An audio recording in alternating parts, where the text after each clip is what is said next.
আসসালামু আলাইকুম। আমি সৌদি আরবের দাম্মাম শহরের কাছেই দাহরানে কর্মরত আছি। তো সৌদি আরবে যাওয়ার পরেই যেটা অবগত হলাম আমাদের সালাফি ভাইদের কাছ থেকে, তারা উম্মতের আকিদা সহি করার প্রচেষ্টায় নিয়োজিত আছেন, মাশাআল্লাহ মেহনত করছেন। তো তারা যে জিনিসটা আমাদেরকে অবগত করলেন যে আমলের লাইনে যত আগে বাড়ি না কেন, যদি আকিদা সহি না করি তো আখিরাতে সমস্যা আছে। তো তারা যে জিনিসটা হাইলাইট করেছেন, আমাদেরকে বুঝিয়েছেন যে আমাদের দেশের ম্যাক্সিমাম আলেম ওলামারা তো ওলামায়ে দেওবন্দের আকিদা পোষণ করেন। তো তাদের ভাষ্যমতে তারা বলতে চেয়েছেন এটাই যে ওলামায়ে দেওবন্দের যে আকিদা তা আসলে সালাফদের আকিদার সাথে সাংঘর্ষিক।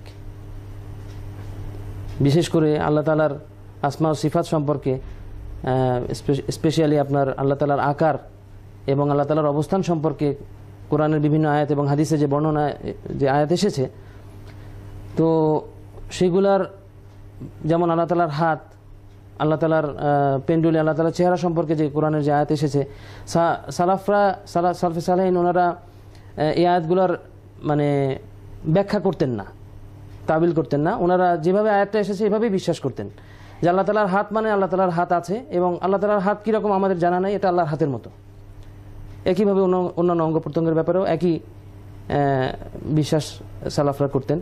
তো এই ক্ষেত্রে ওনারা যেটা বলতে চেয়েছেন, ওলামায়ে দেওবন্দের যে আকিদা এ সম্পর্কে তারা তাবিল করেন, ব্যাখ্যা করেন যে আল্লাহ তাআলার হাত মানে কুদরত, পেন্ডুলি মানে অন্য কিছু, তাবিল করে থাকেন। তো এটা আসলে সালাফদের আকিদার সাথে সাংঘর্ষিক, এবং এই আকিদা যদি আমরা পোষণ করি তাহলে এটা ভুল হবে এবং আখিরাতে আমাদের সমস্যা হবে। তো আসলে আমি যেটা জানতে চাচ্ছি আপনার কাছে যে সালাফের আকিদা আল্লাহ তাআলার আকার সম্পর্কে, আল্লাহ তাআলার অবস্থান সম্পর্কে কি ছিল আসলে সালাফদের আকিদা, এবং দেওবন্দ ওলামায়ে দেওবন্দের আকিদা কি ছিল? আসলে কি তাদের আকিদা সাংঘর্ষিক ছিল, না ওলামায়ে দেওবন্দের আকিদা ঠিক আছে? এই বিষয়ে যদি আপনি একটু আমাদেরকে খোলাসা করেন। আলহামদুলিল্লাহ রাব্বিল আলামিন, ওয়াসসালাতু ওয়াসসালামু আলা সাইয়্যিদিল আমবিয়া ওয়াল মুরসালিন ওয়া আলা আলিহি ওয়া সাহবিহি আজমাইন ওয়া মান তাবিআহুম বিইহসান ইলা ইয়াউমিদ্দিন, আম্মা বাদ। তো আপনার কাছে আমি যেটা শুনলাম, আপনি দীর্ঘদিন সৌদি আরবে আছেন, মাশাআল্লাহ, দাম্মামে 6 বছরে আছেন, দাম্মামের কাছেই। তো ওখানে গিয়ে আপনি একটা প্রশ্নের সম্মুখীন হয়েছেন বা একটা জিনিস জানতে পেরেছেন, তো আপনার মনে একটা খটকা সৃষ্টি হয়েছে যে আপনি দীর্ঘদিন বাংলাদেশে ছিলেন, তো এখানের যারা আলেম ওলামা আছেন তারা তো ভারতের দেওবন্দ মাদ্রাসার সাথে সম্পর্ক রাখেন, সেটার সিলেবাস অনুসরণ করেন বা সেই চিন্তা চেতনার অনুসরণ করে থাকেন। তো সৌদি আরব যাওয়ার পরে আপনি জানতে পারলেন যে সালাফ, যারা আমাদের সালাফে সালিন, যে সাহাবা, তাবিন বা পরবর্তী যারা আইম্মা ছিলেন, তাদের যে আকিদা লালন করতেন, বিশেষ করে আল্লাহর গুণাবলীর ক্ষেত্রে, যে আল্লাহ তাআলার বিভিন্ন গুণাবলী, যেমন আল্লাহ আরশের ইস্তেওয়া করেছেন, ইস্তেওয়া আল্লাহ আরশ, তারপর আল্লাহর হাত, পেন্ডুলি ইত্যাদি যে সমস্ত বিষয়গুলো, এগুলোর ক্ষেত্রে তারা যে আকিদা লালন করে যে আল্লাহ আরশের উপর আছেন বা আল্লাহ তাআলার হাত আছে, আল্লাহর আকার আছে, কিন্তু সেটা কেমন আমরা জানি না। এটাই ছিল সালাফের আকিদা। কিন্তু দেওবন্দীরা এই সমস্ত আয়াতের মধ্যে এসে, এই সমস্ত নুসুসের মধ্যে এসে তারা বিভিন্ন তাবিল করে, হাতের অর্থ যেমন কুদরত করে, পেন্ডুলির অর্থ অন্য কিছু করে। তো এটা সালাফের আকিদার সাথে সাংঘর্ষিক, আপনি এমনটাই শুনেছেন। তো এই সম্পর্কে আপনার প্রশ্ন হলো যে আসলে সালাফের আকিদাটা কি আর দেওবন্দি ওলামাদেরই আকিদাটা কি, সেটা কি আসলে সাংঘর্ষিক নাকি কি বিষয়টা, এটাই আপনার মূলত জানার ইচ্ছা। তো এই ব্যাপারে আপনাকে আমি যেটা বলবো, প্রথমে যে সালাফ যে আকিদা লালন করতেন, যে আকিদা পোষণ করতেন আল্লাহ তাআলার গুণাবলীর ক্ষেত্রে, ওলামায়ে দেওবন্দ ঠিক সেই বিশ্বাসটাই লালন করেন। ওলামায়ে দেওবন্দের আকিদার সাথে সালাফের আকিদার কোনো সংঘর্ষ নেই। পুরোপুরি ওলামায়ে দেওবন্দ সালাফ যে এই সমস্ত নুসুসের ক্ষেত্রে, এই সমস্ত আয়াতের ক্ষেত্রে সালাফ যে ভূমিকা পালন করেছেন, তারা যে ভূমিকা গ্রহণ করেছেন এই আয়াতের ক্ষেত্রে, কোরআন এবং হাদিসের আলোকে যে ভূমিকা গ্রহণ করেছেন, ওলামায়ে দেওবন্দ ঠিক একই ভূমিকা পালন করেন আল্লাহ তাআলার বিভিন্ন গুণাবলীর ক্ষেত্রে। তা আল্লাহ তাআলার বিভিন্ন যে সিফাতের কথা এসেছে কোরআনের মধ্যে, এটার ব্যাপারে সালাফ এটাকে আয়াতে মুতাশাবিহাতের মধ্যে অন্তর্ভুক্ত করে এই সমস্ত আয়াতের ব্যাপারে ওনারা যে ভূমিকাটা পালন করেছেন, এবং কোরআন আর হাদিসি বা এই সমস্ত আয়াতের ক্ষেত্রে কি ভূমিকা পালন করতে বলে, সেটা আমি আগে আপনাকে সংক্ষেপে বলছি। তারপরে দোলামায়ে দেওবন্দ কি আকীদা পোষণ করে সেটাও আমি বলবো। তো প্রথমে আমি কোরআনের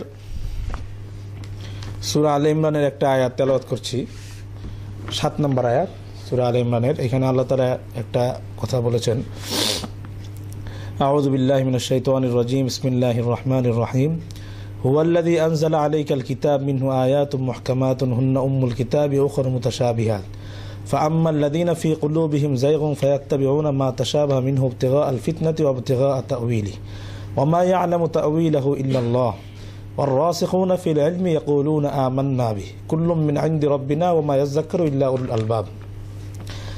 তো এই আয়াতের মধ্যে আল্লাহ তাআলা ইরশাদ করছেন যে হুয়াল্লাযী আনজালা আলাইকাল কিতাব, তিনি আল্লাহ যিনি আপনার প্রতি কিতাব নাজিল করেছেন, মানে কোরআন নাজিল করেছেন।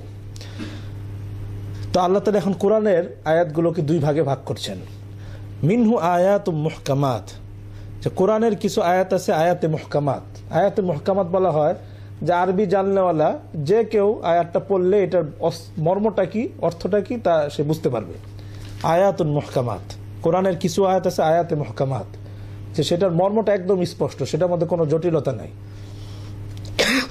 তো আল্লাহ তাআলা বলতেছেন হুন্না উম্মুল কিতাব, এই যে আয়াতে মুহকাম যেগুলো আছে এটাই হলো হুন্না উম্মুল কিতাব, এগুলোই হলো কোরআনের আসল আয়াত। উম্মুল কিতাব কোরআনের মূল আয়াত এটাই, এটার উপরে সমস্ত আকীদা এমন যত বিশ্বাস এমন আহকাম এই সমস্ত আয়াতের উপরে নির্ভর করে।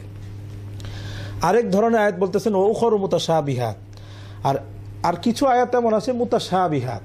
মুতাশাবিহাত মানে যেটার অর্থ মর্ম এটা অস্পষ্ট, এটার অর্থ মর্মটা সুনিশ্চিতভাবে বলা যায় না এই আয়াতে এই অর্থ মর্ম, এটার মধ্যে অস্পষ্টতা রয়েছে, জটিলতা রয়েছে। তো কোরআনের কিছু আয়াত আছে মুহকাম, কিছু আয়াতে মুতাশাবিহাত। তো আল্লাহ তাআলা এখন আমাদের এই সমস্ত আয়াতের ক্ষেত্রে, মুহকাম আয়াতের ক্ষেত্রে আমাদের ভূমিকা কি হওয়া উচিত এবং মুতাশাবিহাত আয়াতের ক্ষেত্রে আমাদের কি ভূমিকা রাখা উচিত সেটা আল্লাহ তাআলা বলছেন।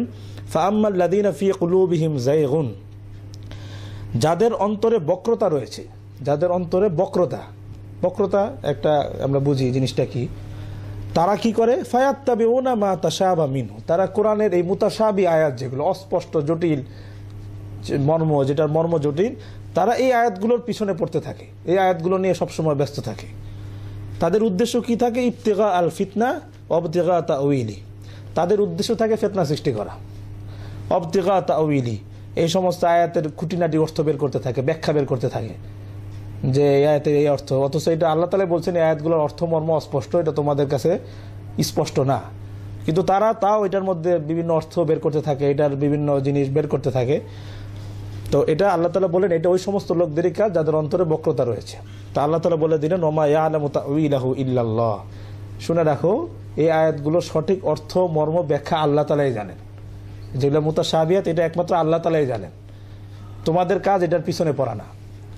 ওয়ার-রাসিখুনা ফিল ইলমি ইয়াকুলুনা আমান্না বি, তো যারা রাসিখ ফিল ইলম, যারা ইলমের ক্ষেত্রে পরিপক্ক, তারা এই আয়াতের ক্ষেত্রে কি ভূমিকা পালন করে? ইয়াকুলুন, তারা বলে আমান্না বি, এই আয়াতের উপর আমাদের ঈমান আছে, যে আয়াত আল্লাহর পক্ষ থেকে নাজিল হয়েছে, আল্লাহ তাআলা যে অর্থে নাজিল করেছেন আমরা সেই অর্থে আয়াতের উপর ঈমান আনি। তারা এই সমস্ত অর্থের পিছনে পড়ে না, আয়াতগুলোর কি ব্যাখ্যা এগুলোর পিছনে তারা সময় নষ্ট করে না, তারা মুহকাম আয়াত নিয়ে ব্যস্ত থাকে। ইসলামের যে মৌলিক আকীদা, তাওহীদ, রিসালাত, আখিরাত, যেটা কোরআনের মূল বুনিয়াদ আহকাম, সেগুলোর পিছনে তারা ব্যস্ত থাকে। তারা এই সমস্ত মুতাশাবি আয়াতের পিছনে রাসিখ ফিল ইলম পড়ে না, তারা সংক্ষিপ্তভাবে আমান্না বি, আয়াতের প্রতি আমাদের ঈমান আছে, বাকি এটার অর্থমর্ম আল্লাহ তাআলাই জানেন, যে অর্থে আল্লাহ নাজিল করেছেন সেই অর্থে আমরা বিশ্বাস করি। কুল্লুম মিন ইনদি রাব্বিনা, এই সব আয়াত আমাদের রবের পক্ষ থেকে অবতীর্ণ হয়েছে। ওমা ইয়াযাক্কারু ইল্লা উলুল আলবাব, আর বুদ্ধিমানরাই কেবল উপদেশ গ্রহণ করে। এইখানে আল্লাহ তাআলা সূরা আলে ইমরানের মধ্যে আল্লাহ তাআলা কোরআনের আয়াতকে দুই ভাগে ভাগ করেছেন, যে কিছু আছে মুহকাম আয়াত যেটার মর্ম অর্থ একদম স্পষ্ট, আহলুল ইলমরা পড়লে এটা বুঝেন যে এটার কি অর্থ, যেটার মধ্যে কোনো অর্থ জটিলতা নাই। তা আল্লাহ তাআলা বলছেন হুন্না উম্মুল কিতাব, এটাই কিতাবের মূল আয়াত, এটাই তোমাদের গ্রহণ করা উচিত, এটাই অনুসরণ করা উচিত। আর কিছু আয়াত আছে মুতাশাবিহাত, যেগুলোর মর্ম অর্থ অস্পষ্ট, এটা তোমাদের এগুলোর অর্থ এগুলো নিয়ে ঘাটাঘাটি করা এটা তোমাদের উচিত না। এটা ওই সমস্ত লোকরা এই সমস্ত কাজ করে যাদের অন্তরে বক্রতা রয়েছে। তো আল্লাহ তাআলা প্রশংসা করলেন যে যারা রসুখ ফিল ইলম আছে, যাদের মধ্যে ইলমের পরিপক্কতা আছে, তারা এই আয়াতগুলোর উপর এটুক শুধু বলে যে আয়াতের উপর আমাদের ঈমান আছে, আল্লাহ তাআলা এই আয়াত নাজিল করেছেন, এটা অর্থ মর্ম নিয়ে তারা ঘাটাঘাটি করে না, তারা এইভাবে করেন যেটার উপর আমাদের ঈমান আছে, এটা আমাদের রবের পক্ষ থেকে এসেছে, যে অর্থে আল্লাহ নাজিল করেছেন আমরা সেই অর্থে এটার প্রতি ঈমান আনি। তো এখান থেকে একটু বলি, জি। এই আয়াতের দ্বারা আসলে ওরা যে দাবিটা, সালাফি ভাইরা যে দাবিটা করছেন যে তাওবিল জি ব্যাখ্যা, তো তাহলে ওই সব আয়াতের ক্ষেত্রে করা তাহলে ওলামায়ে মন্দের হয়তো ঠিক হচ্ছে না, জি। এটাই হয়তো ওনারা বোঝাতে চেয়েছেন হয়তো। জি ওটা আমি একটু পরে আসছি আর কি, যে তারা এইখান থেকে এই আয়াতটার মানে যে আল্লাহ তাআলা বলেন ওয়াবতিগা তাউইলি, যে তারা তাবিলের পিছনে পড়ে। জি। তো এখান থেকে তাবিলটা বোঝা গেল যে এটা একটা নিন্দনীয় জিনিস, জি। এটা বেশি ভালো জিনিস না। কিন্তু আসলে তাবিল শব্দটাই খারাপ না। যেমন হযরত আব্দুল্লাহ ইবনে আব্বাস রাদিয়াল্লাহু তাআলা আনহু, ওনাকে রাসূল কারীম সাল্লাল্লাহু আলাইহি ওয়াসাল্লাম দোয়া দিয়েছেন, আল্লাহুম্মা আল্লিমুল কিতাব, আল্লাহুম্মা আল্লিমুত তাউইল, হে আল্লাহ তুমি তাকে কিতাব শিখাও, কিতাবের তাবিল শিখাও। এখানে আবার আল্লাহ রাসূল তাবিলের কথা বলছেন। তো বোঝা গেল যে সব তাবিলই কিছু মানে যে কিছু সব তাবিলকেই মানে নিন্দনীয় বলা এটা ঠিক না, বরং নিশ্চয়ই কিছু তাবিল এমন আছে যেটা আল্লাহ রসুল সেটাকে সমর্থন করেছেন। এই জন্যই হযরত আব্দুল্লাহ ইবনে আব্বাসের ব্যাপারে রাসূল দোয়া করেছেন, আল্লাহ তুমি তাকে তাবিল শিখাও। তো কোন তাবিলটা গ্রহণযোগ্য, কোন তাবিলটা অগ্রহণযোগ্য, এটা নিয়ে আমি একটু পরে সামনে আলোচনা করতেছি, যে আমাদের কোন তাবিলগুলো গ্রহণ করা উচিত, কোন তাবিলগুলো গ্রহণ করা উচিত নয়, এবং এই ক্ষেত্রে আমি একটু পরে আসছি। তো আল্লাহ নবী এই যে দোয়ার কথা বললেন, জি। মানে সহিহ হাদিস, সহিহ বুখারীতে আছে দোয়া, আচ্ছা, আচ্ছা। সহিহ বুখারীতে হাদিস আছে। তো এখান থেকে বোঝা গেল যে তাবিলের কিছু বিষয় এমন রয়েছে যেটা নিশ্চয় সমর্থিত, যে জন্য রাসূল কারীম সাল্লাল্লাহু আলাইহি ওয়াসাল্লাম তার জন্য দোয়া করলেন। স্পেশালি ওনার জন্যই করেছেন। হ্যাঁ, এই জন্য। অনেক অন্য সাহাবী না, ওইখানে শুধু তার কথাই আছে, আল্লাহ তুমি তাকে তাবিল দাও, তাবিল শিখাও, এটা তার জন্য আল্লাহ রাসূল দোয়া করছেন। তো এখান থেকে বোঝা গেল যে তাবিল শব্দটা শুনলে আমরা অনেক সময় ভয় পেয়ে যাই, এটা মানে খারাপ। কিন্তু এটা খারাপ দিক কোনটা, ভালো দিক কোনটা, এটা নিয়ে আমি একটু পরে সামনে ইনশাল্লাহ আলোচনা করব। ওইটা স্পষ্ট হয়ে গেলে সালাফের আকীদা, দেওবন্দের আকীদা আপনাদের কাছে স্পষ্ট হয়ে যাবে। তো এইখানে একটা জিনিস আমরা দেখলাম যে আল্লাহ তাআলা কোরআনের মুতাশাবিহাত আয়াতের ক্ষেত্রে বলতেছেন এগুলোর অর্থ, তাবিল বা ব্যাখ্যা নিয়ে তোমরা বেশি ঘাটাঘাটি করো না, এগুলোর প্রতি মুজমালান ইজমালান ঈমানানো, এটার অর্থের পিছনে বেশি ঘাটাঘাটি করতে যেও না। ঠিক তদ্রুপভাবে সহিহ বুখারীর একটা হাদিসেও আল্লাহ রাসূল এই সমস্ত আয়াত নিয়ে ঘাটাঘাটি করতে নিষেধ করেছেন। সহিহ বুখারীর 4547 নম্বর আয়াত হাদিস, সহিহ বুখারী 4547 নম্বর হাদিস, 4547 নম্বর একটা হাদিস, আমি এটা বলছি এখন। عن عائشة رضي الله عنها قالت تلا رسول الله صلى الله عليه وسلم هذه الآية هو الذي أنزل عليك الكتاب منه آيات محكمات هن أم الكتاب وأخرى متشابهات। পুরো আয়াতটা রাসূল কারীম সাল্লাল্লাহু আলাইহি ওয়াসাল্লাম তেলাওয়াত করেন। আয়েশা রাদিয়াল্লাহু আনহা হাদিস, যে রাসূল কারীম সাল্লাল্লাহু আলাইহি ওয়াসাল্লাম এই যে আয়াতটা আমি মাত্র তেলাওয়াত করলাম, এটা উনি তেলাওয়াত করলেন।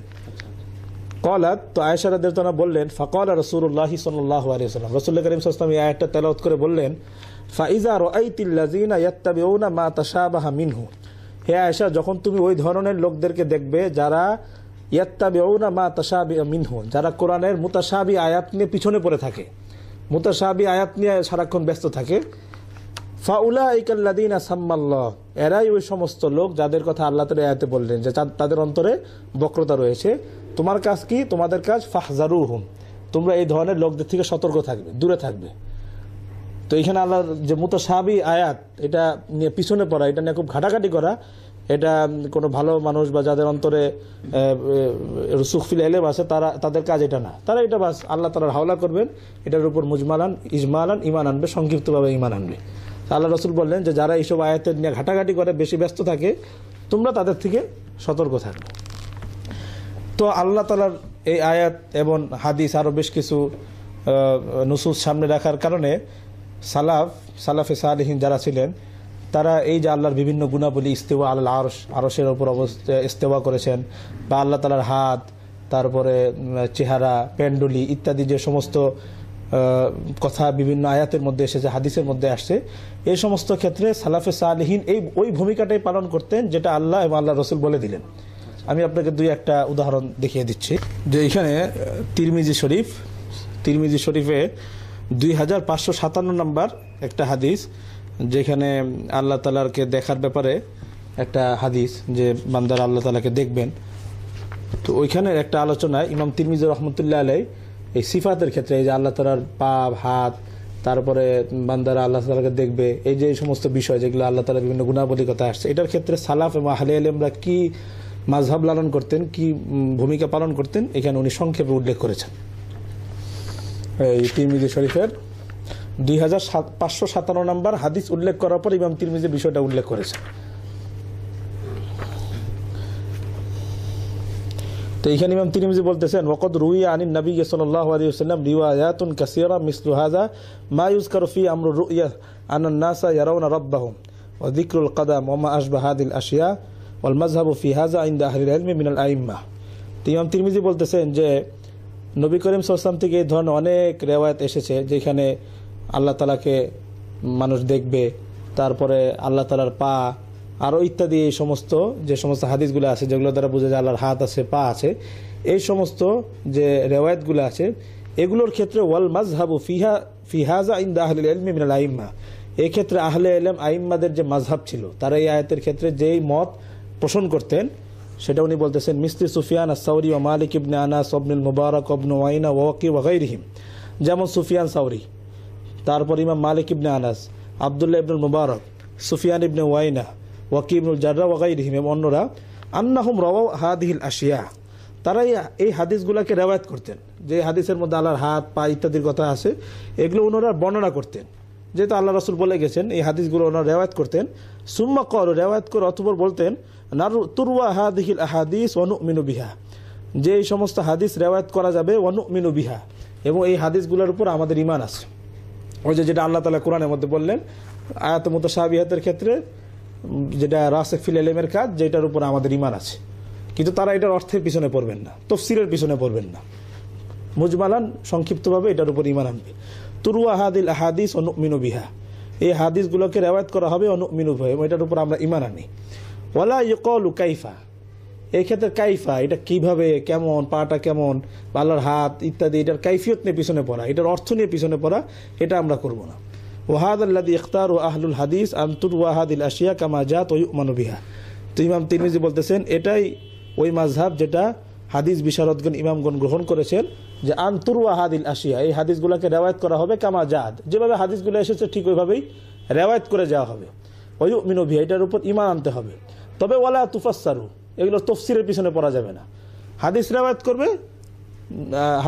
করবে বাস, ঈমান আনবে, চলে যাবে, এগুলো তফসিরের পিছনে পড়বে না। ওয়ালা তুতাওয়াহাম, এগুলোর ক্ষেত্রে ধারণা করে কোনো কিছু বলবে না। ওয়ালা ইয়াকালু কাইফা, এটা কেমন, এটা ধরন কি, এগুলোর পিছনে তারা পড়বে না। ওয়াহাযা আমরু আহলিল ইলম আল্লাযী ইখতারু ওয়া যাহাবু ইলাইহি, এটাই আহলে ইলমরা এই সমস্ত ক্ষেত্রে এটাই গ্রহণ করেছেন, এই দিকে তারা গিয়েছেন। তো এখানে উনি কয়টা কথা বললেন, যে হাদিসগুলোকে রেওয়ায়াত করব, ঈমান আনবো, এগুলো তফসিরের মধ্যে ঢুকবো না, এগুলোর তফসির করব না, বাস তেলাওয়াত করে যাবে, রেওয়ায়াত করে আল্লাহ তাআলা যেভাবে আয়াতটা এসেছে ঠিক সেভাবে পড়ে যাবে, এগুলো তফসিরের মধ্যে ঢুকবে না। এটাই আহলে ইলমের মাযহাব, ইমাম তিরমিজি রহমতুল্লাহ আলাইহি বলতেছেন। এখানে আমাদের ভাইরা একটা ভুল করে, যে তারা মনে করে যে এই যে আল্লাহ তাআলার বিভিন্ন পা, হাতের কথা ইত্যাদি আসছে, এগুলোকে বাস বিশ্বাস করতে হবে যে বাস আল্লাহ তাআলার হাত আছে, তার মানে আল্লাহর হাত আছে, তার মানে আল্লাহর আকার আছে। তারা কিন্তু এইসবের মধ্যে ঢুকে যাচ্ছেন, যে বিভিন্ন যেই সমস্ত আয়াত হাদিসের মধ্যে আল্লাহর হাত আছে, পা আছে, এগুলো তারা বর্ণনা করছেন, বর্ণনা করে তারপর তাফসীর শুরু করছেন, যে তার মানে আল্লাহর হাত আছে, তার মানে আল্লাহর আকার আছে, এই সমস্ত বিষয়ের মধ্যে ঢুকছেন। সালাফ কিন্তু এটা করতেন না, সালাফ রেওয়ায়াত করতেন আর কিছুই বলতেন না, চলে যেতেন। আপনার কাছে বিষয়টা আর একটু স্পষ্ট হবে সালাফের ভূমিকাটা, যে এইখানে মাত্র ইমাম তিরমিজি রহমতুল্লাহ আলাইহি সুফিয়ান ইবনে ওয়াইনার নাম শুনলেন, সুফিয়ান ইবনে ওয়াইনার কথা বললেন, তার মন্তব্যটা আমি একটু উল্লেখ করছি, তাহলে আপনার কাছে আরো স্পষ্ট হবে যে এই ক্ষেত্রে সালাফের ভূমিকাটা কি ছিল। ফাথুল বাড়ি 13 নম্বর খণ্ড, ফাথুল বাড়ি 13 নম্বর খণ্ডের 528 নম্বর পৃষ্ঠায় সুফিয়ান ইবনে ওয়াইনার কথাটা আরেকটু স্পষ্টভাবে আছে।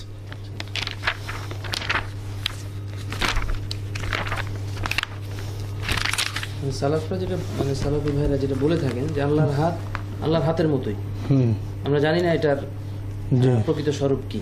না, এটা আপনি যেভাবে বলতেছেন যে সালাফরা বাস এটুক পর্যন্ত থাকে তা না, আমরা সালাফের বিভিন্ন কিতাবাদি পড়ে, যেমন শেখ আকরামুজ্জামান বিন আব্দুল সালামের পর্যালোচনা ও চ্যালেঞ্জ, বিশিষ্ট সালাফি আলেম এই দেশের, উনি পর্যালোচনা চ্যালেঞ্জ, উনি এই বইয়ের মধ্যে উনি 50 নম্বর পৃষ্ঠায় উনি লিখছেন, অতএব যে আলেম বলেছেন আল্লাহ আকার বিশিষ্ট নিরাকার নয়, তিনি দলিল ভিত্তিক সঠিক কথাই বলেছেন। কোরআন মাজিদের আয়াত ও হাদিস আল্লাহ চেহারা, হাত পা, চক্ষু, জাত বা সত্তা, সুরত বা আকারের কথা উল্লেখ হয়েছে, যার অর্থ স্পষ্ট। এর মাধ্যমে আল্লাহর নির্দিষ্ট আকার আকৃতি আসে বলে প্রমাণ পাওয়া যায়। তো এটার দ্বারা ওনারা এক ধাপ আগে বেড়েছেন। তারা এক হাদিসটা রেওয়ায়াত করছেন, আয়াতটা পড়ছেন, তারপর বলতেছেন যে তার মানে আল্লাহর হাত আছে। আর হাত মানে আকার, হাত তো আকার ছাড়া আমরা কিছু বুঝি না। ওনারা বলতেছেন আল্লাহর আকার আছে। তা আমরা বলতেছি না আল্লাহ নিরাকার, আমরা সেটা বলতেছি না। আমরা বলতেছি সালাফ এই ক্ষেত্রে যে ভূমিকাটা পালন করতেন, তারা আয়াতটা পড়ে যেতেন, হাদিসটা পড়ে যেতেন, তেলাওয়াত করে যেতেন, কিন্তু আর তাফসীরে ঢুকতেন না, চুপ থাকতেন। যেটা আপনাকে আমি আরেকটু স্পষ্ট ভাবে দেখাই দিচ্ছি যে আমাদের দেশে একটা কথা প্রচলিত ছিল, আমরা শুনেছি ছোটবেলায় যে আল্লাহ তাআলা নিরাকার। জি, তো ওইটার এগেইনস্টেই মনে হয় ওনারা। জি জি, এটা হতে পারে, কিন্তু এটাও সালাফের মানহাজ এটা ছিল না যে তারা এটাকে আল্লাহর আকৃতি মানে এটাকে আল্লাহর সিফত, এটা আল্লাহ তাআলার সিফত, যে আল্লাহ তাআলার হাত পা ইত্যাদির কথা আসছে, এটা আল্লাহর সিফত, বাস তুমি তেলাওয়াত করে যাও, ঈমান আনো, যেটার উপর সংক্ষিপ্ত ঈমান আনো, এটার পিছনে তত্ত্ব তালাশ করতে যাও না। তার মানে আল্লাহর হাত আছে, হাত মানে হলে আকার আছে, এটা ঢুকলে আমি তাফসীরে ঢুকে গেলাম। কিন্তু সালাফ হিসেবে তাফসীরে ঢুকতেন না। কিন্তু আপনি আরেকটু স্পষ্ট দেখেন, ফাথুল বারীর 13 নম্বর খণ্ডের 528 নম্বর পৃষ্ঠা, একটু আগে ইমাম তিরমিজি সুফিয়ান ইবনে ওয়াইনার কথা বলেন, এটা উনি আরো স্পষ্টভাবে বলেছেন। ওয়া আসনাদ আল বাইহাকি বিসানাদিন সহিহিন আন আহমদ ইবনে আবিল হাওয়ারি আন সুফিয়ান ইবনে ওয়াইনা ক্বাল। বাইহাকি রাহমাতুল্লাহ আলাইহি সহিহ সনদে আহমদ ইবনে আবিল হাওয়ারি থেকে তিনি সুফিয়ান ইবনে ওয়াইনা থেকে বর্ণনা করেন। সহিহ সনদ, হাফিজ ইবনে হাজার বলে দিলেন যে কুল্লু মা ওয়াসাফাল্লাহু বিহি নাফসাহু ফি কিতাবিহি, যে আল্লাহ তাআলা কোরআনের মধ্যে যত জায়গায় তার বিভিন্ন গুণাবলীর কথা উল্লেখ করেছেন, যত গুণাবলীর কথা উল্লেখ করেছেন, ফাতাফসিরুহু, এর তফসির হলো, তা আমাদের ভাইরা কিন্তু বলে যে আল্লাহর হাত আসছে, তার মানে আল্লাহর হাত আছে, আল্লাহর আকার আছে, বাস তারা কিন্তু তফসিরের মধ্যে ঢুকে গেলেন। তো কিন্তু সুফিয়ান ইবনে ওয়াইনা বলতেছেন ফাতাফসিরুহু তিলাওয়াতু, এর তফসির হলো তেলাওয়াতুহু, তেলাওয়াত করো, ওয়াসসুকুতু আনহু, এবং চুপ থাকো, তেলাওয়াত করো এবং চুপ থাকো, আর কোনো কথা বলো না। ইয়াদুল্লাহি ফাওকা আইদিহিম, আল্লাহর হাত তাদের হাতের উপরে রয়েছে, তা তেলাওয়াত করে যাও। এখন আল্লাহর হাত আছে, তার মানে আল্লাহর হাত রয়েছে, তারপর হাত, তার মানে আল্লাহ তাআলার আকার রয়েছে, আল্লাহ তাআলার দেহ রয়েছে। এইসবের মধ্যে ঢোকা মানে আমি এগুলার তাফসীর শুরু করলাম। কিন্তু উনি বলতেছেন যে এই আয়াতগুলো পড়ে যাও, ফাতাফসিরুহু তিলাওয়াতুহু, এই আয়াতগুলো তফসির হলো তেলাওয়াত করা। এই আয়াতগুলোর কাজ তফসির মানে হলো তেলাওয়াত করা, ওয়াসসুকুত, আর এবং চুপ থাকো, মুখে তালা দাও, আর কোনো কথা বলো না, রেওয়ায়াত করে যাও, যেটা আল্লাহ তাআলা বললেন, যেটার অর্থ কেউ জানে না, বাস ঈমান আনে, রাসিখ ফিল ইলম ঈমান আনে, যেটা আমাদের আল্লাহ তাআলার পক্ষ থেকে আসছে, আর কিছু বলে না। তো এই সমস্ত বিষয়ের দ্বারা আল্লাহ তাআলার হাত পা ইত্যাদির ক্ষেত্রে আল্লাহ তাআলার গ্রহণ করতে থাকা, আকার আকৃতি, এটাও কিন্তু সালাফের তরিকা ছিল না। এটাও সালাফের মাযহাব এটা ছিল না যে আল্লাহ তাআলার আকার রয়েছে, তারা এগুলোর দ্বারা আল্লাহর আকার প্রমাণ করতে চাইতেন। বরং সালাফের নস এরকম পাওয়া যায় যে আল্লাহ তাআলার যে হাত পা ইত্যাদির কথা আছে, এটা আল্লাহর সিফত, কিন্তু আল্লাহ তাআলার আকৃতি সরাসরি এই কথা তারা বলতেন না, বরং নিষেধ করতেন। একটু বলে আমি আপনাকে একটা স্পষ্টভাবে দেখাবো। তো এখানে আমরা স্পষ্ট দেখতে পেলাম সুফিয়ান ইবনে ওয়াইনা বলতেছেন যে যে সমস্ত ক্ষেত্রে আল্লাহ তাআলার সিফত আল্লাহ তাআলা বয়ান করেছেন, ফাতাফসিরুহু তিলাওয়াতুহু, এগুলোর তাফসীর হলো তেলাওয়াত করো, পড়ে যাও, ওয়াসসুকুতু আনহু, এবং চুপ থাকো। মানে মোট কথা এইসব নিয়ে কোনো কথাই বলতে যাও না, তুমি আয়াত তেলাওয়াত করে পড়ে যাও, এসব নিয়ে তো কোনো কথাই বলতে যাও না। যেমন আরেকটা আমি আপনাকে দেখাই, সালাফের এই সমস্ত ক্ষেত্রে কি মাযহাব ছিল। ইমাম বাইহাকির আল আসমা ওয়াস সিফাত, ইমাম বাইহাকি রাহমাতুল্লাহি কিতাব, এটার 418 নম্বর পৃষ্ঠায় উনি একটা কথা নিয়ে আসছেন আর একটু স্পষ্ট হওয়ার জন্য, সনদ সহকারে, হাদ্দাসানা আউজাঈ আনি যুহরি ওয়া মাকহুল ক্বাল, যে ইমাম যুহরি রাহমাতুল্লাহ আলাইহি ওনার বিখ্যাত তাবি ছিলেন, 124 হিজরিতে ওনার ইন্তেকাল, ইমাম মালিকের ওস্তাদ ছিলেন। ওয়া মাকহুল আরেকজন তাবি, বিখ্যাত তাবি, ওনারা বলছেন আমদুল আহাদিস আলা মা জাআত, এই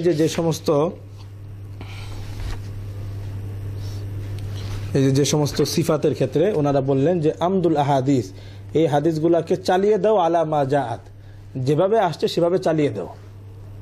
কথাটা বুঝছেন? আমদুল আহাদিস আলা মা জাআত। তো এইখানে আমাদের ভাইরা অর্থ করে যে হাদিসটাকে জাহেরের উপর রাখো, যেভাবে আসছে মানে বাহ্যিক অর্থের উপর রাখো, আল্লাহর হাত আছে, প্যান্ডলি আছে, আসলে কিন্তু এইখানে ইমজা বা ইজরা সব অর্থ কিন্তু হামালাহানা, যে এটার উপরে প্রয়োগ করো। এটার অর্থ হলো আল ইমদাউ, মানে হলো চালিয়ে দেওয়া, মানে বাস তোমার কাছে আয়াতটা এসেছে তুমি পড়ে যাও, হাদিসটা আসছে তুমি চালিয়ে দাও, পড়ে যাও। হাদিসের কথা হ্যাঁ হ্যাঁ বলছেন মানে হ্যাঁ, আমদুল আহাদিস আলা মাজাত। তো জোহরি এবং মাখুল ওনারা বিখ্যাত সালাফের দুজন তাবি ছিলেন, ওনারা বলছেন আমদুল আহাদিস আলা মাজাত, যেভাবে হাদিসটা আসছে ওইভাবে চালিয়ে দেও। তো ওনারা চালিয়ে দিতে বলছেন, এটা তফসিরে ঢুকতে নিষেধ করেছেন। মানে ওই রকম ওই জাতীয় যদি হাদিস থাকে, হ্যাঁ হ্যাঁ হ্যাঁ, মানে আমরা তো কোরআনের আয়াতে ছিলাম, মানে হাদিসের হাদিস বা আয়াত যেটাই হোক। তারপরে আরেকটা রেওয়ায়াত উনি নিয়ে এসেছেন যে সুইল আল আউজাই ও মালিক ও সুফিয়ান আস-সাওরি ওয়া লাইস ইবনে সাদ আন হাযিল হাদিস আল্লাতী জাআত ফি তাশবিহ, যে ইমাম আউজাই, ইমাম মালিক, সুফিয়ান সাওরি, লাইস ইবনে সাদকে ওই হাদিস সম্পর্কে যেই হাদিসগুলো জাআত ফি তাশবিহ, বাহ্যিকভাবে মনে হয় জাআত ফি তাশবিহ, যে আল্লাহ তাআলা মাখলুকের সাথে তার অনেকটা আছে, মানে সাদৃশ্য বোঝা যায়, হাত পা, তার মানে একটা কল্পনা একটা আসে, তা আমাদের যেমন হাত পা আছে আল্লাহ তাআলার রয়েছে। তো যে হাদিস এবং আয়াতগুলো বাহ্যিকভাবে মাখলুকের সাথে সাদৃশ্য বোঝা যায়, সেই সব ক্ষেত্রে ওনারা বলতেছেন আমির রুহা কামা জাআত, যে হাদিসগুলাকে আমির রুহা চালিয়ে দেওয়া। আল ইমরার, আল মাররু মানে অতিক্রম করা, আল ইমরার মানে অতিক্রম করানো, চালিয়ে দেওয়া। আমির রুহা কামা জাআত, যেভাবে আসছে চালিয়ে দাও, মানে পড়ে যাও। বিলা কাইফিয়াতিন, এগুলোর ধরন বিশ্লেষণের মধ্যে তোমার পড়ার কোনো দরকার নেই। তা আমি এখন যদি বাস আয়াতগুলো পড়ে আমি বললাম তার মানে আল্লাহর হাত আছে, তার মানে আল্লাহর অঙ্গ আছে, আকার আছে, তার মানে আমি বাস সব তফসির করলাম, তারপর শেষে গিয়ে বললাম আল্লাহর হাত কেমন জানি না।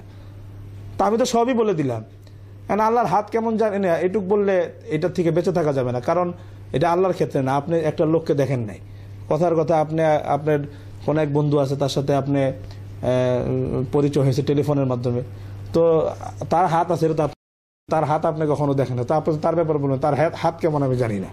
তো এটা কোনো বিষয় হলো না, বরং মূল যেটা সালাফ করতেন যে প্রথম থেকেই যে হাত পা ইত্যাদির যে আয়াত হাদিসগুলো আছে এটা বাস পরে ওনারা চুপ থাকতেন, যেটা সুফিয়ান ইবনে ওয়াইনা বলতেন, বাস তেলাওয়াত করে যেতেন। এইসবের বিশ্লেষণে পড়তেন না যে আল্লাহর আকার আছে কি আসে না, তার মানে আল্লাহ তাআলার প্যান্ডুলি আছে কি আসে না, এইসব বিশ্লেষণের মধ্যে ওনারা পড়তেন না।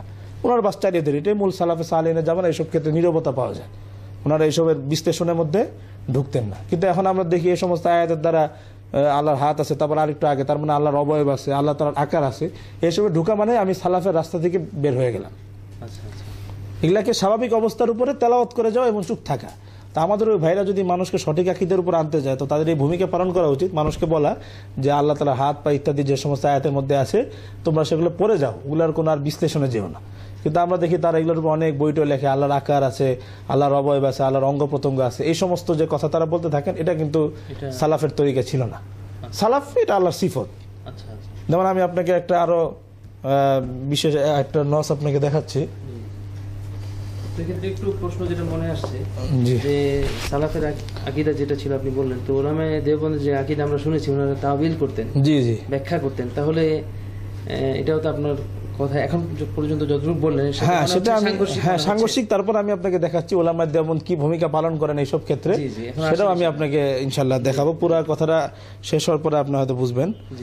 যেমন এইখানে এই ইমাম আহমদ ইবনে হাম্বল রহমতুল্লাহ আলাইহি একজন বিশিষ্ট ইমাম শ্রেণীর ব্যাপারে তো কোনো সন্দেহ নেই। ওনার আবু বকর আল খাল্লালের কিতাব আল আকিদা, ওই কিতাবের 102-111 নম্বর পৃষ্ঠায় একটা কথা উনি বলেছেন, সেটা খুব গুরুত্বপূর্ণ কথা, সেটা আমাদের সালাফি ভাইদেরও জেহেনে রাখা উচিত, যে তারা দেওবন্দীদের তাবিলকে বা আশারি মাতুজিদের তাবিলকে খণ্ডন করতে গিয়ে তারাও যেন আবার অন্য তাফসিরের মধ্যে না ঢুকেন, সেটা ওনাদের বোঝা উচিত। যে আমি দেওবন্দীরা খুব তাবিল করে, এই আয়াত এত কুদরত করে, কিন্তু আমি যে আল্লাহর হাতকে, কোরআনের হাতকে আমি আকার বানাই দিলাম, আল্লাহর আকার আছে, আল্লাহকে আকার বিশিষ্ট বানাই দিলাম, তা আমিও তো এই আয়াতের তফসিরের মধ্যে ঢুকে গেলাম, আমি তো এটার ক্ষেত্রে পাস বলবো পাস পড়ে যাও। তা আমি যখন আল্লাহর আকার, আল্লাহর দেহ আছে, আল্লাহ আরশে আছে এটা বলে, তো আমি এইসবের তফসিরের মধ্যে ঢুকে গেলাম। তো এইখানে ইমাম আহমদ ইবনে হাম্বলের কথাটা আরো স্পষ্ট হবে। এই কিতাবটা এই যে আপনারা জানেন ডক্টর খন্দকার আব্দুল্লাহ জাহাঙ্গীর সাহেব, ওই ভাইরা ভালো করে চিনেন, উনিও আবু হানিফা আল ফিকহুল আকবর বঙ্গানুবাদ ব্যাখ্যা করেছেন। তো সেইখানে ইমাম আহমদের এই কথাটা উনি নিয়ে আসছেন, এটা ইচ্ছা করলে তারা দেখতে পারে, তাহলে তারা হয়তো বুঝতে পারবে যে আসলে সালাফের আকীদাটা কি ছিল এইসব ক্ষেত্রে। যে এখানে মহান আল্লাহর বিশেষণ বিষয় ইমাম আহমদ ইবনে হাম্বলের মূলনীতি ও আকীদা ব্যাখ্যা করে তার ছাত্র আবু বকর খাল্লাল বলেন। আহমদ ইবনে হাম্বলের ছাত্র ছিলেন আবু বকর খাল্লাল।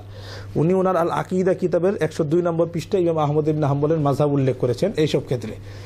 ومذهب أحمد بن حنبل أن لله عز وجل وجها لا كالصور المصورة والأعيان المخططة، بل وجهه وصفه، وليس معنى وجه معنى جسد عنده ولا صورة ولا تخطيط، ومن قال ذلك فقد ابتدع، وكان يقول إن لله تعالى يدان ওহুমা সিফাতান লাহু ফি যাতিহি লাইসাতা বিজারিহাতাইন ওয়ালাইসাতা বিমুরাক্কাবাতাইন ওয়ালা জিসমিন ওয়ালা জিনসিন মিনাল আজসাম ওয়ালা মিন জিনসিল মাহদুদ। তো এখানে পুরা অনেক লম্বা ইবারত, আমি এটার অর্থটা বলছি। আহমদ ইবনে হাম্বলের মাযহাব এই যে মহান আল্লাহর একটি ওয়াজ বা মুখমণ্ডল আছে, তার মুখমণ্ডল প্রতিচ্ছবি বা আকৃতি নয় এবং আঁকানো বস্তুর মতো নয়, বরং মুখমণ্ডল তার একটি বিশেষণ, তার একটি মহান বিশেষণ, এটা আল্লাহর একটা সিফাত। তার মতে মুখমণ্ডল অর্থ দেহ, ছবি বা আকৃতি নয়। যদি কেউ তা বলে তাহলে সে বেদাতি। তো এখানে আল্লাহ তাআলা যে বিভিন্ন ওয়াজ বা ইয়াদুন, আল্লাহ তাআলার হাত বা চেহারার কথা আসছে, সালাফ এটা আল্লাহর একটা সিফত, এটা আল্লাহর সিফত, এটাকে তুমি পড়ে যাও। তারপরে যারা বলছেন এটা আল্লাহ তাআলার সিফত, কেউ এটাকে আকৃতি বলে বলে না, বরং ইমাম আহমদ ইবনে হাম্বল বললেন যে যদি কেউ আল্লাহর চেহারা বা আল্লাহর হাত এটার দ্বারা এই দলিল গ্রহণ করে যে আল্লাহর আকৃতি আছে, ফাকাত ইবতাদা, তাহলে সে বেদাতি, তাহলে সে বেদাতের মধ্যে পড়ে গেল। তো আমাদের ওই ভাইরা উলামায়ে দেওবন্দের আকীদা শুদ্ধ করতে গিয়ে তারাও যেন আবার বেদাতের মধ্যে না পড়ে যায়, এটাও তাদেরকে জেহেনের মধ্যে। কিন্তু আমরা দেখতে পাই যে তারা এই সমস্ত এই আল্লাহর চেহারা, আল্লাহর হাত, এগুলো তারা উল্লেখ করে যেই নতিজায় গিয়ে পৌঁছে সেটা হলো আল্লাহর আকৃতি আছে। যেমন আমি তো আকরামুজ্জামান বিন আব্দুল সালামের জিনিসটা দেখাইলামই, এখানেও যেমন আরেকটা বই আকীদা সম্পর্কিত কতিপয় গুরুত্বপূর্ণ মাসলা, শায়েখ শহীদুল্লাহ খান মাদানী, শায়েখ মোহাম্মদ আব্দুল নূর মাদানী, এই বইটার 16 নম্বর পৃষ্ঠায় দেখেন সালাফ কোথায় ছিলেন আর ওনারা কোথায় আসছেন। তো এখান থেকে আপনি বুঝতে পারবেন যে সালাফের সাথে এবং আকীদার সাথে বর্তমানে সালাফিদের অনেকটাই দূরত্ব আছে। এই যে বিভিন্ন আল্লাহ তাআলার ওই আয়াতগুলো, হাদিসগুলো যেগুলোর মধ্যে আল্লাহ তাআলার চেহারা, হাতের কথা আছে, উল্লেখ করার পর ওনারা লিখলেন, উল্লেখিত আয়াতসমূহ দ্বারা এটাই প্রমাণিত হয় যে মহান আল্লাহর চেহারা, হাত, চোখ আছে, তিনি অবয়বহীন নন। তারা এটাকে আল্লাহর আকার বানিয়ে দিলেন, কিন্তু ইমাম আহমদ কিন্তু বলছে এটা আল্লাহর সিফত, এবং এই সিফতের কাইফিয়তকে আমরা জানি না, কিন্তু ওনারা ব্যাখ্যা করে আল্লাহর আকার বানিয়ে দিলেন। তারপর বলতেছেন কেমন জানি না, তাহলে তো হলো না। আগেই আমি বলবো আল্লাহর ওয়াজহুন আছে, সিফত, কিন্তু এটা ধরনকে আমি জানি না। তা আল্লাহর আকার যদি বানায় দিলেন আপনি, তারপর এটা কেমন সেটা জানি না, সেটা বলা তো একটা হাস্যকর কথা ছাড়া আর কিছু না। হ্যাঁ জি, স্পষ্ট, যেগুলোর কোনো অর্থ না করা। তো ওনারা বলেন তিনি অবয়বহীন নন, বরং সাকার, মানে সাকার মানে হলো আল্লাহর আকার আছে। তা আহমদ ইবনে হাম্বল বলতেছেন যে তার মতে মুখমণ্ডল অর্থ দেহ, ছবি বা আকৃতি নয়, বরং মুখমণ্ডল তার একটি মহান বিশেষণ, এটা আল্লাহর সিফত, বিশেষণ, এটা আল্লাহর গুণাবলী, গুণ। মুখমণ্ডল অর্থ দেহ, ছবি বা আকৃতি নয়, যদি কেউ তা বলে তাহলে সে বেদাতি। তো তারা কিন্তু এখানে ইমাম আহমদ ইবনে হাম্বলের থেকে এক ধাপ আগে বেড়ে গেছেন। ইমাম আহমদ ইবনে হাম্বল বলছেন যে আল্লাহ তাআলার যে বিভিন্ন হাত, মুখ, তারপর চোখ ইত্যাদি বর্ণনা আছে, এটা আল্লাহর সিফত, এটা আল্লাহর আকৃতি বলা যাবে না, এটা দ্বারা আল্লাহর আকৃতি প্রমাণ করা যাবে না। কিন্তু ওনারা বললেন আল্লাহর হাত, চোখ, পা ইত্যাদি আছে, তার মানে তিনি অবয়বহীন, বরং সাকার। সাকার মানে তার আকার আছে, মানে আকার সম্পন্ন। তো এখান থেকে কিন্তু আমাদের দেশের সালাফি ভাইরা কিন্তু সালাফের মানহাজ থেকে ওনারা আকীদার ক্ষেত্রে ওনারা কিন্তু বিচ্যুত হয়ে গেলেন। সালাফ যেভাবে আসছে ঠিক ওভাবেই আকীদা রাখতেন, কিন্তু তারা ওইটাকে বিশ্লেষণ করতে গিয়ে ওটাকে আল্লাহর আকার বানিয়ে দিয়েছেন। অথচ এটা সালাফে সালেহিনের গুরুত্বপূর্ণ আকীদা যে আল্লাহ তাআলা আকার, আকৃতি, স্থান, কাল ইত্যাদি সীমাবদ্ধতা থেকে আল্লাহ তাআলা বহুত ঊর্ধ্বে। যেমন আকীদাতুত তাহাবী একটা কিতাব, এটা আহলুস সুন্নাহ ওয়াল জামাতের কিতাব হিসেবে স্বীকৃত। সৌদি আরবের লাইব্রেরি, এই বিশ্ববিদ্যালয়গুলোতে এটা পড়ানো হয়, যেটা আকীদাতুত তাহাবী। এটার মধ্যে, এই কিতাবটার মধ্যেও দেখেন এই কথাটাই বলছে যেটা ইমাম আহমদ ইবনে হাম্বল বললেন। নাম শুনেছি কিতাবটা।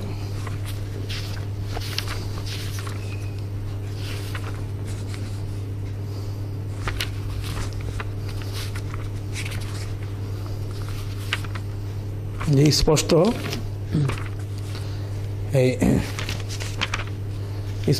এই যে 62 নম্বর পৃষ্ঠা, আকীদাতুত তাহাবীর 62 নম্বর পৃষ্ঠা আছে, তাআলা আনিল হুদুদ ওয়াল গায়াত ওয়াল আরকান ওয়াল আ'দা, যে আল্লাহ তাআলা সব ধরনের সীমা পরিসীমা থেকে, ওয়াল গায়াত বিভিন্ন প্রান্ত থেকে, প্রান্ত আল্লাহর জন্য কোনো প্রান্ত নির্ধারণ করা, আল্লাহ তাআলার জন্য কোনো সীমা নির্ধারণ করা, ওয়াল আরকান ওয়াল আ'যা, আল্লাহ তাআলার জন্য আকার, আকৃতি, ওয়াল আ'যা, অঙ্গ প্রত্যঙ্গ, এগুলোর থেকে আল্লাহ বহুত ঊর্ধ্বে।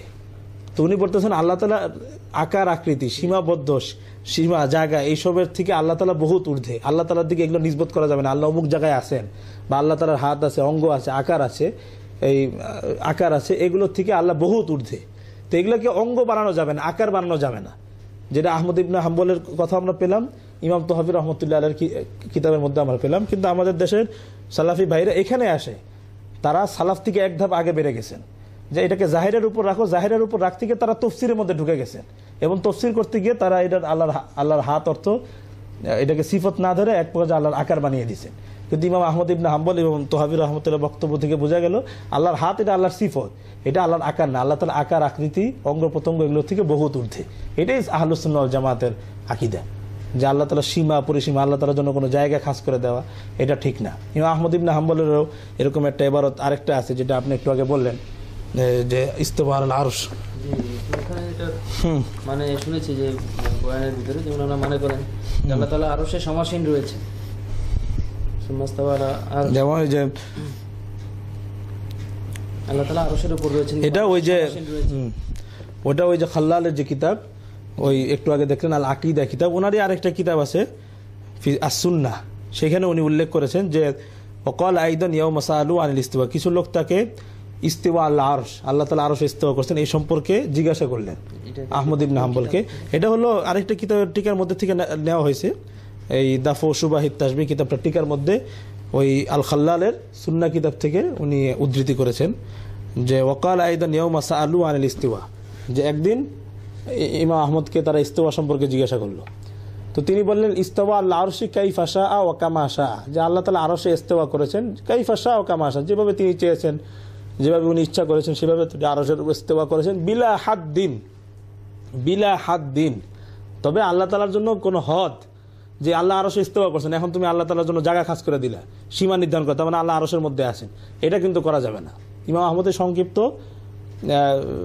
কথার মধ্যে পুরা আহলুস সুন্নাহ ওয়াল জামাতের যে আকীদা এটা ফুটিয়ে তুললেন, যে আল্লাহ আরশে ইস্তিওয়া করেছেন, হ্যাঁ বাস ওইটার উপরে তুমি ঈমান রাখো, এটার জন্য এখন আল্লাহর জায়গা আছে, তার মানে আল্লাহ আরশে, এটা আল্লাহর অবস্থান স্থল, এটা কিন্তু সালাফরা কিন্তু এই সমস্ত বিষয়ের মধ্যে ঢুকেন নাই। বুঝতে পেরেছেন আপনি? না, ওখানে তো আমরা শুনি যে আল্লাহ তাআলা আকীদা তহাবির মধ্যে আমরা দেখলাম যে আল্লাহ তাআলা সব ধরনের সীমা পরিসীমা, অঙ্গ প্রত্যঙ্গ, দেহ, আকার, আকৃতি থেকে বহুত ঊর্ধ্বে আল্লাহ তাআলা। তো আল্লাহ তাআলার জন্য কোনো জায়গা খাস করা, আল্লাহ আরশে ইস্তিওয়া করছেন, তো এটার থেকে বাস। আরেকটা যে তারা বলে আর রহমান আল আরশ ইস্তাওয়া, রহমান আরশে ইস্তিওয়া করছেন, এটাতে তারা দলিল দেন আল্লাহ আরশের উপর রয়েছেন। না, তারা এটার মানে করে আমি শুনেছি, এই আয়াতটার মানে এভাবে শুনেছি আল্লাহ তাআলা সুবহানাহু ওয়া তাআলা আরশে সমাসীন রয়েছেন, সমাসীন রয়েছেন। জি, এখানে তারা ভুলটা করে।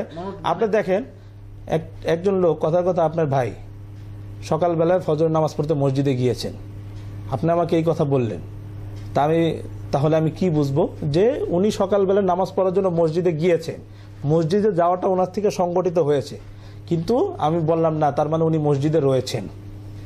তো মসজিদে গিয়েছেন এক জিনিস, আর মসজিদে রয়েছেন আরেক জিনিস। তো তারা বলে আয়াতকে তার জাহিরের উপর রাখতে, বাহ্যিক অর্থের উপর রাখতে। তো বাহ্যিক অর্থের উপর রাখলে তো এটাই হয় যে আল্লাহ তাআলা আসমান জমি সৃষ্টি করেছেন, মানে আরশের উপর ইস্তিওয়া করেছেন, এটার উপর ঈমান রাখো। কিন্তু এখনো আল্লাহ আরশের উপরে রয়েছেন, তুমি বলতেছ আল্লাহ আরশে রয়েছেন, দলিল কি? ইস্তিওয়া আল্লাহ আরশ, আল্লাহ তাআলা আরশে ইস্তিওয়া করেছেন। তো এটা তো আল্লাহ তাআলা থেকে একটা কর্মক্রিয়া সংগঠিত হয়েছে, কিন্তু আপনার দ্বারা এটা আল্লাহ তাআলা সিগায় সিফত বানিয়ে দিলেন, যে আল্লাহ তাআলার আরশে এখনো রয়েছেন। আমরা তো যেটা মানে শুনেছি, আমরা তো আসলে আরবি ভাষা সম্পর্কে অত জ্ঞান নেই। সুমাস্তাওয়া আলাল আরশ, এটার মানে আমরা বয়ানের মধ্যে এরকম পেয়েছি যে আল্লাহ তাআলা, দাম্মামে আমরা সেন্টারে বয়ানের মধ্যে এরকম পেয়েছি যে আল্লাহ তাআলা আরশে সমাসীন রয়েছেন, স্পষ্ট আমার মনে আছে। জি না, এটা সমাসীন রয়েছেন, এটা অর্থ করলেই এটার আয়াতের জাহির অর্থ থেকে বের হয়ে গেলাম। তা আল্লাহ আরশে ইস্তিওয়া করেছেন, সমাসীন হয়েছেন, কিন্তু আমি এটার ব্যাখ্যা করলাম আল্লাহ আরশে সমাসীন রয়েছেন, দুইটা কিন্তু আকাশ পাতাল তফাৎ। তিনি ওই কাজটা করেছেন, এখনো করছেন, দুইটা কিন্তু ভিন্ন জিনিস। উনি মসজিদে গিয়েছেন, উনি মসজিদে রয়েছেন, তার মানে উনি এখনো মসজিদে অবস্থান করছেন। আর উনি মসজিদে গিয়েছেন, তার মানে মসজিদে গিয়েছিলেন উনি, কিন্তু এখন ওখানে আসেন কিনা ওটা আমরা জানি না। তো আয়াতকে যদি তার জাহিরের উপর রাখতে হয় তো এইভাবে রাখা দরকার যে রহমান আরশে ইস্তিওয়া করেছেন, তার শান অনুযায়ী করেছেন, কিন্তু আল্লাহ আরশে রয়েছেন আমি এটা বানিয়ে দিলাম, তাহলে তো আমি আয়াতের বাহ্যিক অর্থ গ্রহণ করলাম না, আমি আয়াতের বাহ্যিক অর্থ থেকে বের হয়ে গেলাম। তো মোট কথা এখানে সালাফ যে আকীদা লালন করতেন, সালাফের যে আকীদা ছিল যে তারা এই সমস্ত আয়াত যেগুলোর মধ্যে আল্লাহ তাআলার ইস্তিওয়া, আরশ বা আল্লাহর হাত, কদম, পা ইত্যাদির কথা আছে, এগুলোর ক্ষেত্রে তারা সংক্ষেপ পড়ে যেতেন, আয়াত তেলাওয়াত করে যেতেন, ঈমান আনতেন যে এগুলোর উপর আমাদের ঈমান আছে, বাস ওনারা তেলাওয়াত করে। তো এইখানে যে একটা শব্দ কিন্তু আসছে ইমরার, পড়ে যেতেন, আল ইমজা চালিয়ে দিতেন। তো ইমরাটাকে তারা অর্থ করে যা তারা বাহ্যিক অর্থের উপর নিতেন। ইমরার মানে কিন্তু বাহ্যিক অর্থের উপর নেওয়া না, ইমরার মানে পড়ে যাওয়া, তেলাওয়াত করে যাওয়া, যেটা সুফিয়ান ইবনে ওয়াইনের কথা আরেকটু স্পষ্ট হলো যে উনি বলেছেন যে তেলাওয়াত করে যাও এবং চুপ থাকো। তো কিন্তু ওনারা বলতেছেন না, এটাকে বাহ্যিক অর্থের উপর নেবে, এবং বাহ্যিক অর্থের উপর নিতে নিতে তারা এক পর্যন্ত আল্লাহ তাআলার আকার, অঙ্গ প্রত্যঙ্গ এগুলো তারা সাব্যস্ত করতেছেন। যেমন আপনাকে আরেকটা উদাহরণ দেখায় যে ইমরার অর্থ যে আসলে চালিয়ে দেওয়া, এটার অর্থ এই না যে তফসির করা, যে ফাতুল বাড়ির ওইটার অর্থ তারা ওনারা তাফসীর করা মনে করে তাফসীর করেছেন, সেটা বলতে বাহ্যিক অর্থের উপর নিচ্ছেন, কিন্তু এটার অর্থ আসলে এই আয়াতগুলো পড়ে যাও, তেলাওয়াত করে যাও এবং ঈমান আনো, আর বেশি বিশ্লেষণে যেও না, তফসিরে ঢুকো না। কিন্তু ওনারা তফসির করতে গিয়ে এটাকে বিভিন্ন আকার আকৃতি আরো বিভিন্ন জিনিস বানাচ্ছেন, এটা কিন্তু সালাফের মানহাজ না। তো ওলামায়ে দেওবন্দ আমরা দেখি যে ওনারা যেটা বলে থাকেন, আমরা আসলে জানি না, তো তাফসীর করেছেন আর কি, এই বিষয়ে তাওয়িল করেছেন।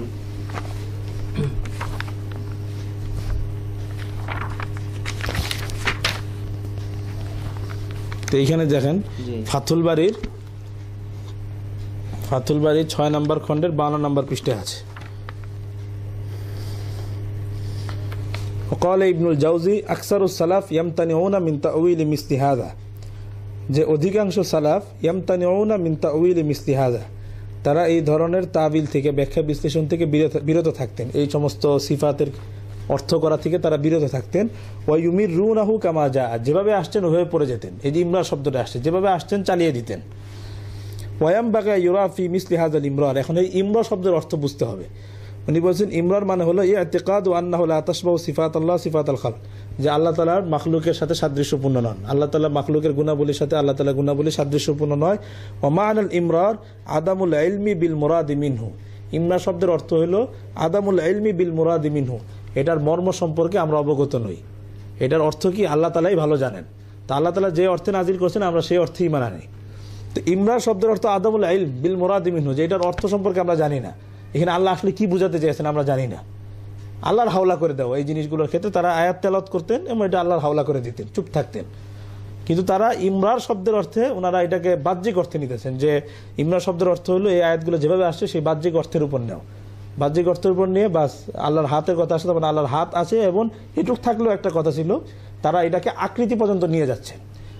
কিন্তু যেটা আকৃতি পর্যন্ত কোনো সালাফি নেন নাই, যে আল্লাহ তাআলার আকার আছে, আকৃতি আছে, এটা কোনো সালাফি এটাকে আকৃতি আকারের অর্থে গ্রহণ করে না, এটা আল্লাহর সিফত হিসাবে তারা গ্রহণ করেছে। তো এতক্ষণ যে আলোচনার দ্বারা আমি যেটুকু বুঝতে পারছি আর কি, যে সালফে সালেহিনের পূর্ববর্তী সালাফদের যে আকীদা যেটা ছিল, যে আয়াতটা পড়ে যাবে এবং এটাকে কোনো ব্যাখ্যা বিশ্লেষণ করবে না, এবং এটা হচ্ছে আল্লাহ তাআলার সিফাত। কিন্তু আমাদের বর্তমান সালাফি ভাইরা যে বলছেন যে না, আল্লাহ তাআলার এই আয়াতগুলোর দ্বারা আল্লাহ তাআলার অঙ্গ প্রত্যঙ্গ সাবিত করতে চাচ্ছেন, তো এটা আসলে সালাফদের আকীদার সাথে সাংঘর্ষিক। মানে আপনার হ্যাঁ, আমি যেটা বলতে চেয়েছি যে এই সমস্ত আয়াতের ক্ষেত্রে, আয়াতে মুতাশাবিহা, সিফাতে মুতাশাবিহাতের ক্ষেত্রে সালাফি সালেহিনের ভূমিকা এটা ছিল যে তারা সেই সমস্ত আয়াতগুলোতে তেলাওয়াত করে যেতেন, সেগুলো তফসির করতেন না, এগুলোর উপর কোনো বক্তব্য দিতেন না। যখন জিজ্ঞাসা করা হয়েছিল যখন কোনো কারণে, তখন তারা স্পষ্ট ভাষায় এটা বলেছেন যে এটা আল্লাহর সিফত, কিন্তু আল্লাহ তাআলার এই সিফতকে আকার বানিয়ে দেওয়া, আকার পর্যন্ত নিয়ে যাওয়া, আল্লাহর আকার আছে, আল্লাহ আকার বিশিষ্ট, দেহ বিশিষ্ট, এই কথাটা ওনারা কেউ বলেন নাই। ওনারা এই সিফত না, আমার জানা মতো বলেন না। এখন কেউ যদি বলে থাকেন, যেমন আরো অনেক হয়তো এরকম নকল সালাফ আছে, এরকম অনেকে থাকতে পারেন, বলতে পারে। তো আহলুস সুন্নাত জামাতের কোনো ইমাম এটাকে আকার পর্যন্ত নিয়ে গেছেন, দেহ পর্যন্ত নিয়ে গেছেন, আমি এটা আমার জানা নেই। আমি যতটুকু পেয়েছি যে তারা এটাকে আল্লাহর সিফত হিসাবে ধরেছেন, বেশির থেকে বেশি তেলাওয়াত করে গেছেন আকসারি, কোনো কথা বলেন নাই। যখন কথা বলার প্রয়োজন হয়েছে, এটা আল্লাহর একটা সিফত, কিন্তু এটার অর্থ কখনো এটা না যে আল্লাহ আকার বিশিষ্ট, আল্লাহ দেহ বিশিষ্ট। আমি আহমদ ইবনে হাম্বলের কথাটা পুরোটা পড়ছি, তাহলে আপনার একটু স্পষ্ট হবে। যেহেতু ডক্টর খন্দকার আব্দুল্লাহ জাহাঙ্গীর সাহেব অনুবাদ করে দিয়েছেন, আমি অনুবাদটা পড়ি, তাহলে আপনার হয়তো আরও বিষয়টা স্পষ্ট হবে। ওনার ছাত্র মহান আল্লাহর বিশেষণ বিষয় ইমাম আহমদ ইবনে হাম্বলের মূলনীতি ও আকীদা ব্যাখ্যা করে তার ছাত্র আবু বকর খাল্লাল বলেন, আহমদ ইবনে হাম্বলের মাযহাব এই যে মহান আল্লাহর একটি ওয়াজ বা মুখমণ্ডল আছে, তার মুখমণ্ডল প্রতিচ্ছবি বা আকৃতি নয় এবং আঁকানো বস্তুর মতোও নয়, বরং মুখমণ্ডল তার একটি মহান বিশেষণ সিফত। তার মতে মুখমণ্ডল অর্থ দেহ, ছবি বা আকৃতি নয়, এটাও সিফত, এটা আকৃতি নয়। যদি কেউ তা বলে তাহলে সে বেদাতি। কেউ যদি এটাকে আকার পর্যন্ত নিয়ে গিয়ে ঠেকায় যে আল্লাহ তাআলার আকার আছে, তার মানে আল্লাহ তাআলার চেহারা আছে, কোরআনের মধ্যে আসছে, তার মানে আল্লাহ তাআলার আকার আছে, এবং এটা এতদিন আমরা কিন্তু বেদাতি জেনেছি। কারণ আল্লাহ তাআলার এই সমস্ত আয়াতগুলোকে নিয়ে আল্লাহ তাআলা দেহ সাব্যস্ত করা, আল্লাহর আকার সাব্যস্ত করা, আমরা এগুলো আগে দেওয়ানবাগির বইয়ের মধ্যে পেয়েছি। যেমন দেওয়ানবাগির একটা বই আছে আল্লাহ কোন পথে, আল্লাহ কোন পথে, ওই বইয়ের মধ্যে সে স্পষ্ট লেখছে আল্লাহ তাআলার আকার রয়েছে, দেহ আছে। দলিল সে এই আয়াতগুলো দিয়েছে, আল্লাহর হাত পা যেগুলোর কথাগুলো দিয়ে সে প্রমাণ করেছে যে আল্লাহ তাআলার হাত পা রয়েছে, আল্লাহর আকার রয়েছে। তো এতদিন আমরা এটাকে বেদাতীদের আকীদাই মনে করতাম, কিন্তু এখন বেদাতীদের হয়তো আমাদের সালাফি যারা ভাইরা আছে তারা হয়তো বুঝে বা না বুঝেই বেদাতীদের এই আকীদাটাকেই তারা আজকে আরো শক্তিশালী করছেন, যেটা আমরা তাদের বইপত্র থেকে মাত্র দেখলাম। তারা ওই হাতগুলোকে সালাফ যে অর্থে ধরেছেন, যেটা আল্লাহর সিফত, এটাকে পড়ে যাও, তেলাওয়াত করে যাও, তফসিরে ঢুকো না, তারা এই পর্যন্ত রাখে নাই। তারা এটা তফসির করতে গিয়ে, ব্যাখ্যা করতে গিয়ে আল্লাহ তাআলার আকার, আকৃতি এবং দেহ পর্যন্ত নিয়ে গেছেন, যেটা স্বাভাবিকভাবে আহমদ ইবনে হাম্বলের ভাষা, এটা বেদাতি কাজ, এটা বেদাতীদের চরিত্র। মানে ওনারা তো সবসময় রেফারেন্স দিয়ে লেখেন, এই জন্য কোনো রেফারেন্স চোখে পড়েছে আপনার যে ওনারা জি মানে কোনো রেফারেন্স দিয়েছেন যে ওনারা যে আকার বললেন? জি, এই যে যেমন পর্যালোচনা চ্যালেঞ্জ শেখ আকরামুজ্জামান বিন আব্দুল সালাম, উনি লিসান্স মদিনা ইসলামী বিশ্ববিদ্যালয়, সৌদি আরব, ওনার এই বইটার 50 নম্বর পৃষ্ঠায় আপনি পড়লেই পেয়ে যাবেন যে এটাকে ওনারা আকারই ধরেছেন। এটা ওদের নিজস্ব ব্যাখ্যা নাকি কোনো সালাফ এভাবে বলেছেন? আমরা এখনো কোনো সালাফের ব্যাখ্যা আমরা পাই নাই আর কি। ওনারাও রেফারেন্স দেন না না। আচ্ছা, উনি বলছেন অতএব যে আলেম বলেছেন আল্লাহ আকার বিশিষ্ট, নিরাকার নয়, তিনি দলিল ভিত্তিক সঠিক কথাই বলেছেন। কোরআন মাজিদের আয়াত ও হাদিসে আল্লাহর চেহারা, হাত পা, চক্ষু, জাত বা সত্তা, সুরত বা আকারের কথা উল্লেখ হয়েছে, যার অর্থ স্পষ্ট। এর মাধ্যমে আল্লাহর নির্দিষ্ট আকার আকৃতি আছে বলে প্রমাণ পাওয়া যায়। তো ইমাম আহমদ ইবনে হাম্বল বলছেন এটা আল্লাহর বিশেষণ, আকৃতি নয়, এটা আল্লাহর সিফত। এখন এটা কি কেমন আমরা জানি না, কিন্তু উনি সেটাকে আকার আকৃতি পর্যন্ত গিয়ে নিয়ে ঠেকালেন যে আল্লাহর আকৃতি আছে। এখান থেকে এসে আমাদের বর্তমানে সালাফি আলেমরা, আমাদের মূল যারা সালাফে সালেহীন ছিলেন, তাদের থেকে বিচ্যুত হয়ে গেছেন। কিন্তু এটা আল্লাহর একটা গুণ, আল্লাহর সিফত, এখন এটা কেমন আমরা জানি না। কিন্তু ওই ভাইরা কেমন না বলে তারা আকার পর্যন্ত নিয়ে গিয়ে সব বলে ফেলেন যে আল্লাহর আকার আছে, দেহ আছে, সব গিয়ে শেষে বলেন কেমন তা জানি না। আপনি একটা লোকের জন্য, একজনের সত্তার জন্য সবকিছুই সাব্যস্ত করলেন, কেমন আর জানি না, এই কথা বলার আর কোনো অর্থ থাকে না। এটা আপনাকে প্রথমেই বলতে হবে যে এটা আল্লাহর হাতের কথা আসছে, আল্লাহর হাত আমরা ঈমান রাখি, এটা আল্লাহর সিফত, কিন্তু এটা কি আকার আকৃতি না দেহ, এটা কি, এটা আল্লাহ তাআলাই ভালো জানেন। এটাই মূল হলো সালাফের আকীদা, যেটা ইমাম আহমদ ইবনে হাম্বল স্পষ্ট ভাষায় বলেন যে এটা আকার আকৃতি পর্যন্ত নিয়ে গিয়ে বলা যাবে না। ইমাম আহমদ ইবনে হাম্বলের কথাটা আমি পুরোটা পড়ি, তারপরে একটু আমি বলে নিই। সৌদি আরবে আমি যেটা শুনতে পেয়েছি যে আপনার আহলে সুন্নাত ওয়াল জামাতের ইমাম হিসেবে তারা ইমাম আহমদ ইবনে হাম্বলকে মানেন। জি, ইমাম বলেছেন এরকম যে ইমাম আহমদ ইবনে হাম্বলই হচ্ছেন যে আহলে সুন্নাত ওয়াল জামাতের ইমাম। তো তাহলে এখানে একটা জিনিস তো পরিষ্কার দেখা যাচ্ছে যে উনার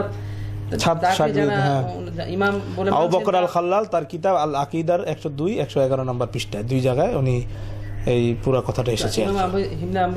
আহমদ ইবনে হাম্বলের আকীদার সাথে তাদের আকীদাগত একটা সংঘর্ষ এখানে স্পষ্ট দেখা যাচ্ছে আর কি। জি জি জি।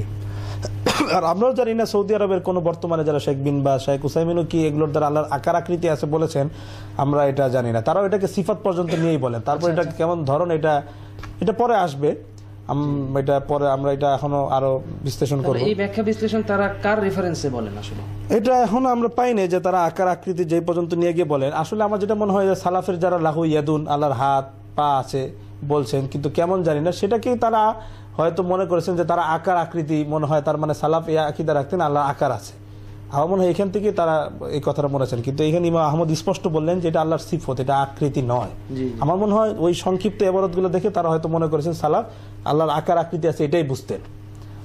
কিন্তু যেটা ইমাম আহমদের কথা থেকে আমরা এখানে দেখবো যে আল্লাহ তাআলার এগুলো সব সিফত, এগুলোর ধরন কেমন, এগুলো আল্লাহ তাআলাই ভালো জানেন। আল্লাহ তাআলা আকার আকৃতি, জিসিম, দেহ ইত্যাদির থেকে বহুত ঊর্ধ্বে। আমি পুরো ইবারতটা পড়ছি। তিনি বলতেন, তার মতে মুখমণ্ডল অর্থ দেহ, ছবি বা আকৃতি নয়। যদি কেউ তা বলে তাহলে সে বেদাতি। তিনি বলতেন, মহান আল্লাহর দুটি হস্ত বিদ্যমান, এই দুটি তার সত্তার বিশেষণ। হস্তদ্বয় অঙ্গ প্রত্যঙ্গ নয়, দেহের অংশ নয়, দেহ জাতীয় কিছু নয়, সীমা, সংযোজন, অঙ্গ প্রত্যঙ্গ জাতীয় কিছুই নয়। এ বিষয়ে কিয়াস যুক্তি অচল। এতে কনুই, বাহু ইত্যাদি কোনো কিছুর অস্তিত্ব কল্পনার সুযোগ নেই। কোরআন ও হাদিসে যতটুকু বলা হয়েছে তার অতিরিক্ত মানুষের ব্যবহার থেকে কিছু সংযোজন করা যাবে না। আহমদ রহমতুল্লাহ আলাইহি বলতেন আল্লাহ ক্রোধান্বিত হন এবং সন্তুষ্ট হন, তার ক্রোধ এবং সন্তুষ্টি আছে। তার ক্রোধ ও সন্তুষ্টি তার সত্তান বিশেষণগুলোর মধ্যে দুটি বিশেষণ। তিনি অনাদিকাল থেকে তার অনাদি অনন্ত জ্ঞানে যাদেরকে অবাধ্য বলে জানেন তাদের প্রতি ক্রোধান্বিত রয়েছেন, এবং তার অনন্ত জ্ঞানে যাদেরকে অনুগত বলে জানেন তাদের প্রতি তিনি সন্তুষ্ট রয়েছেন। মহান আল্লাহকে যারা দেহ বিশিষ্ট বলে দাবি করেন তিনি তাদের কথা অস্বীকার ও প্রতিবাদ করেন, কারণ নাম তো শরিয়া এবং ভাষার ব্যবহার থেকে গ্রহণ করতে হবে। ভাষার ব্যবহারে দেহ বলতেই গণ্ডি, সীমা, দৈর্ঘ্য, একটা দেহ আল্লাহর আকার আছে বলতেই তার মানে আল্লাহ তাআলার একটা দেহর সীমা আছে, দৈর্ঘ্য আছে, প্রস্থ আছে, গভীরতা আছে, আকৃতি আছে, সংযোজন ইত্যাদি সমাহারকে বোঝানো হয়। মহান আল্লাহ এই সব কিছুর ঊর্ধ্বে, মহান আল্লাহ এর সব কিছুর ঊর্ধ্বে। শরীয়তে মহান আল্লাহকে বিশেষণে বিশেষায়িত করা হয়নি, কাজে মহান আল্লাহর দেহ আছে বা তিনি দেহ বিশিষ্ট এরূপ কথা বলা বাতিল। আপনার কাছে বিষয়টা এটা হলো আহমদ ইবনে হাম্বলের ছাত্র আবু বকর খাল্লাল, ওনার কিতাব আল আকীদার 102 থেকে 111 নম্বর পৃষ্ঠায় পুরো এই কথাটা আছে। তো এখানে স্পষ্ট বোঝা গেল যে এটা আল্লাহর সিফত হিসাবে এখানে, আর এটার ব্যাপারে অতিরিক্ত কোনো কথা নিজের থেকে না বলাটাই উচিত। কিন্তু আমাদের ওই ভাইরা এখানে গিয়েই ভুল করছেন, তারা এটাকে আল্লাহর আকার আকৃতি পর্যন্ত নিয়ে বলছেন, আল্লাহর দেহ আছে এইসব নিয়ে বলছেন, যেটা আমরা আকরামুজ্জামানের বই থেকেও দেখলাম। তো এখানে হয়তো তারা একটু ভুল করছেন, তারা যে আবার যেদিকে পয়েন্ট করছেন আবার যে উলামায়ে দেওবন্দ তারাও তো ব্যাখ্যা করছেন, আয়াতগুলোর তাবিল করছেন, তো সেটার ব্যাপারে ওটার ব্যাপারে আমি এখন একটু পরে আমি বলতেছি। আচ্ছা আচ্ছা। তো এখন সালাফের এই সমস্ত কথা থেকে আহমদ ইবনে হাম্বলের আরেকটা নস আমি আর কি একটু পড়তে চাই, তাহলে আপনার কাছে আহমদ ইবনে হাম্বলের বিষয়টা আর একটু স্পষ্ট হবে। জাম্মুত তাউইল কিতাবের 22 নম্বর পৃষ্ঠায় আছে।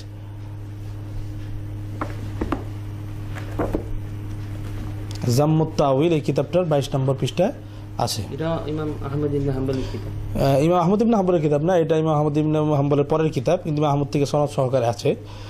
ওয়াকাযালিকা ক্বালা ইমাম আহমদ লাম্মা সুইলা আন হাদিস রুইয়া ওয়ান নুজুর ওয়া নাহওয়ি যালিক নুমিনু বিহা ওয়া নুসাদ্দিকু বিহা ওয়ালা কাইফা ওয়ালা মানা। যে ইমাম আহমদকে যখন এই সমস্ত হাদিস সম্পর্কে জিজ্ঞাসা করলো, যে হাদিসে বলা হয়েছে যে মানুষ আল্লাহ তাআলাকে দেখবে কিয়ামতের দিন, নুজুল, তারপর আল্লাহ তাআলা প্রথম আসমানে নেমে আসেন ইত্যাদি হাদিস সম্পর্কে যখন ইমাম আহমদকে জিজ্ঞাসা করা হলো, তো তিনি বললেন নুমিনু বিহা, আমরা এই হাদিসগুলোর উপর ঈমান আনি, যেটা কোরআনে আল্লাহ তাআলা বললেন যে ঈমান আনতে হবে, যেটা আল্লাহর পক্ষ থেকে নাজিল হয়েছে। অনুসাদ্দিকু বিহা, এটাকে আমরা সত্যায়ন করি। কিন্তু আমাদের সালাফি ভাইরা এখানে গিয়ে যে আল্লাহ ঈমান আনি, তারা সালাফের এই কথাটার অর্থ বুঝেন যে তার মানে আল্লাহর হাত আছে, আল্লাহর আকার আছে, কিন্তু সালাফ কিন্তু এটুকু যেতেন না। তারপরে আহমদ বলে দিচ্ছেন ওয়ালা কাইফা ওয়ালা মানা, এটার ধরন কেমন জানি না, ওয়ালা মানা, তবে এই আয়াতগুলোর অর্থ কি, ওয়ালা মানা অর্থ কি তাও আমরা জানি না। আমরা জানি এই আয়াত আল্লাহ তাআলা নাজিল করেছেন, আল্লাহ হাদিসে আসছে, বাস এগুলোর প্রতি আমরা ঈমান আনি, যে আল্লাহ তাআলা প্রথম আসমানে নেমে আসেন বা যে সমস্ত আয়াত, এগুলো বাস ওনারা ইজমালান সংক্ষিপ্তভাবে ঈমান আনে, যেটা আল্লাহ তাআলা বলেন রাসিখুনা ফিল ইলমি ইয়াকুলুনা আমান্না বি কুল্লু মিন ইনদি রাব্বিনা, এগুলো আমাদের রবের পক্ষ থেকে নাজিল হয়েছে, এগুলো উপর আমরা ঈমান আনি। ওয়ালা কাইফা ওয়ালা মানা, এটার অর্থ ধরন ওয়ালা মানা, এটার অর্থ কি আমরা জানি না, এটার অর্থ আল্লাহ তাআলাই ভালো জানেন। তো ওনারা কিন্তু এসবের অর্থ করছেন এবং এক পর্যায়ে আল্লাহ তাআলার জন্য বিভিন্ন জায়গা ঠিক করছেন। আল্লাহ তাআলা তার মানে প্রথম আসমানে নেমে আসেন, তার মানে আল্লাহ তাআলা আরশে থাকেন, এই যে এই সমস্ত ভিতরে ঢুকলেন, এটা কিন্তু আল্লাহ তাআলা নিষেধ করছেন, যে এটা অন্তরে যাদের বক্রতা আছে তারা এইসব নিয়ে বিশ্লেষণের মধ্যে পড়ে। তার মানে আল্লাহ তাআলা আরশে আছেন, অনেকে এরকমও বলছে আল্লাহ তাআলা প্রথম আসমান নেমে আসে, তার মানে তখন হয়তো আরশটা খালি হয়ে যায়, কোথায় চলে গেছেন তারা, এটা কিন্তু সালাফ বলেন ওয়ালা সংক্ষিপ্ত ঈমান আনি, এগুলোর প্রতি আমাদের ঈমান আছে, এগুলোর অর্থ কি আমরা জানি না, এটা আল্লাহ তাআলাই জানেন। তো এইখান থেকে সালাফের যেই মাযহাব বা সালাফের যে মাসলাক সিফাতের ক্ষেত্রে আমরা দেখতে পেলাম যে তারা এই আয়াতগুলোকে তেলাওয়াত করে যেতেন, পড়ে যেতেন, এগুলো তাফসীরে ওনারা ঢুকতেন না, এগুলোর ব্যাখ্যা বিশ্লেষণ অর্থ কি, এগুলোর মর্ম কি, এইসবের পিছনে ওরা ঢুকতেন না। ওনারা বাসে আয়াতগুলো তেলাওয়াত করে যেতেন, চুপ থাকতেন। বেশির থেকে বেশি যারা বলছেন তারা এটা আল্লাহ তাআলার সিফত, আল্লাহ তাআলার সিফত, এগুলোর প্রতি আমাদের ঈমান আছে, কিন্তু এটা আল্লাহ তাআলার দেহ আকৃতি, এগুলোর থেকে আল্লাহ তাআলা বহুত ঊর্ধ্বে, আল্লাহ তাআলার জন্য স্থান কাল এগুলোর থেকে আল্লাহ তাআলা বহুত ঊর্ধ্বে, যেটা ইমাম তহাবী রাহমাতুল্লাহ বললেন, ইমাম আহমদ ইবনে হাম্বল বললেন। এখন আপনার প্রশ্ন যে আপনি দেওবন্দীদের ব্যাপারে আকীদা শুনতে যে তারা এই সমস্ত আয়াতের বিভিন্ন ব্যাখ্যা করে, হাত অর্থ কুদরত করে ইত্যাদি, এখন সেই প্রসঙ্গে আসছে আসলে এই সমস্ত আয়াতের ক্ষেত্রে উলামায়ে দেওবন্দ কি ভূমিকা পালন করে, এই জিনিসটা এখন আপনার কাছে স্পষ্ট করার জন্য এবং আমার নিজের থেকে আমি যেটা বলতে চেয়েছেন যে তাওয়িল করেন এবং এটা ইমামদের এবং সালাফিদের সালফে সালেহিনদের আকীদার সাথে সাংঘর্ষিক এবং অনেকটা আশারি মাতুরিদি আকীদা, যেমন ডাইরেক্ট আমাকে অনেক ভাই বলেছেন যে উলামায়ে দেওবন্দ তো যে আকীদা তোমরা ফিকে হানাফি ফলো করো, কিন্তু কেন ইমাম আবু হানিফার আকীদাকে কেন পোষণ করো না? কেন ইমাম আশারি এবং মাতুরিদি আকীদাকে পোষণ করো? এরকম এটাই তাদের মানে ওলামায়ে দেওবন্দের আকীদা সম্পর্কে তাদের অজ্ঞতার কারণেই তারা বলা শুরু করছে দেওবন্দিরা তাবিলি, বা আসলে দেওবন্দিরা কি বিশ্বাস করেন এই সমস্ত আয়াতের ক্ষেত্রে ওলামায়ে দেওবন্দের আকীদা বিশ্বাস কি, এবং কতটুকু তাবিলকে তারা সঠিক মনে করেন, কতটুকু তাবিলকে তারা সঠিক মনে করেন না, এটা সম্পর্কে ওলামায়ে দেওবন্দি কিতাব থেকে তো আমাদেরকে দেখতে হবে। ওলামায়ে দেওবন্দ, তো আমি আপনাকে আমার নিজের থেকে কিছু না বলে আশরাফ আলী থানভী রহমতুল্লাহের একটা নস আমি আপনাকে এবারত থেকে আমি পড়ে শোনাবো, তখন আপনিই বুঝবেন যে সালাফের সাথে ওলামায়ে দেওবন্দের আকীদা সাংঘর্ষিক নাকি সালাফের আকীদার সাথে ওলামায়ে দেওবন্দের আকীদার পরিপূর্ণ মিল রয়েছে, সেটা আপনি নিজেই বুঝবেন। যে থানভী রহমতুল্লাহ একটা কিতাব আছে ফুরুল ইমান, এই যে এইখানে ইমাম আশরাফ আলী থানভীর কিতাব ইসলাহি নেসাব, এটার মধ্যে থানভী রহমতের 10টা কিতাব রয়েছে, তো এটার মধ্যে একটা কিতাব রয়েছে ফুরুল ইমান। তা আমি এখান থেকে আপনার সহজতার জন্য এই ইসলাহি নেসাবের একটি বাংলা আমাদের বাংলা বাজার মাকতাবাতুল আশরাফ থেকেও বের হয়েছে, এটার মধ্যে ফুরুল ইমান বইটা রয়েছে, কিতাবটা রয়েছে, ওইখানে থেকে আমি একটা জিনিস আপনাকে দেখাবো। এটা আমি এই জন্য দেখাচ্ছি আপনি যেন নিজেও দেখে নিতে পারেন আসলে ওলামায়ে দেওবন্দ এই সমস্ত ক্ষেত্রে কি ভূমিকা পালন করে। ওলামায়ে দেওবন্দ এই ক্ষেত্রে সালাফের ভূমিকা পালন করে, তাদের কিতাবপত্রে এই ব্যাপারে তেমন আলোচনা পাওয়া যায় না, এই কারণে যে সালাফও এই সমস্ত ক্ষেত্রে বেশি আলোচনা করতেন না। তাদের যেমন এত বিশাল বিশাল বই, কোনো সাহাবা তাবিন বা তাবিনদেরকে এরকম আকীদার উপর আল্লাহর সিফত নিয়ে এরকম বিশাল বিশাল বই আছে আমরা তো দেখি নেই, যে আল্লাহ তাআলার হাত, কদম, পা, তারা তো অনেক বই লিখছেন এই ব্যাপারে।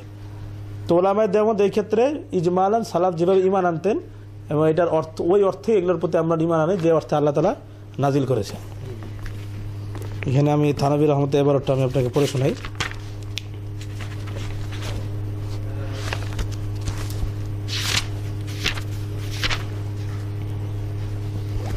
আশরাফ আলী থানভীর ফুরুল ইমানের যেটা মাকতুল আশরাফ থেকে বের হয়েছে 543 নম্বর পৃষ্ঠায়, 543 নম্বর পৃষ্ঠায় আমি থানভী রহমতের কথাটা পড়লে আপনি বুঝতে পারবেন যে ওলামায়ে দেওবন্দ এই ক্ষেত্রে কি ভূমিকা পালন করে, এই সমস্ত আকীদার ক্ষেত্রে তাদের বিশ্বাস, তারা কি বিশ্বাস লালন করে।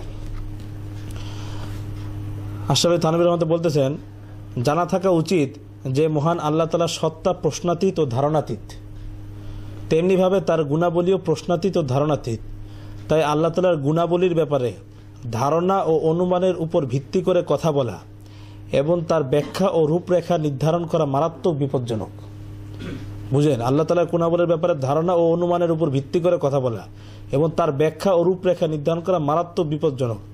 এ বিষয়ে অনেক সাধারণ মানুষের আকীদা খুবই নিরাপদ যে তারা সংক্ষেপে আল্লাহর গুণাবলীর উপর বিশ্বাস রাখে, তারা এগুলোর ব্যাপারে চুলচেরা বিশ্লেষণ ও অধিক টানা হেঁচড়া করে না।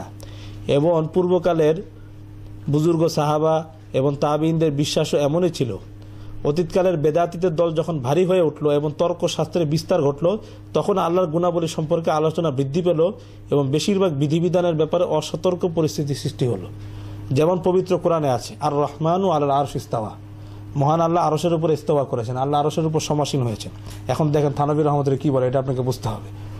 ওরা বলে আমরা তাবিল করি, ব্যাখ্যা করি। দেখেন থানভী রহমতে বলছেন, এখন এই আয়াত প্রসঙ্গে এই বিশ্লেষণ শুরু করা যে ইস্তেওয়া বা সমাসীন হওয়া দিয়ে কি বোঝানো হয়েছে, এর উদ্দেশ্যই বাকি। নিঃসন্দেহে এ জাতীয় আলোচনা ও গবেষণা নির্ভীক আচরণ। মানুষ নিজের গুণাবলীর হাকিকত সম্পর্কে যেখানে পূর্ণ অবগত নয়, সেখানে মহান স্রষ্টার গুণাবলীর মর্ম সম্পর্কে কি জানবে?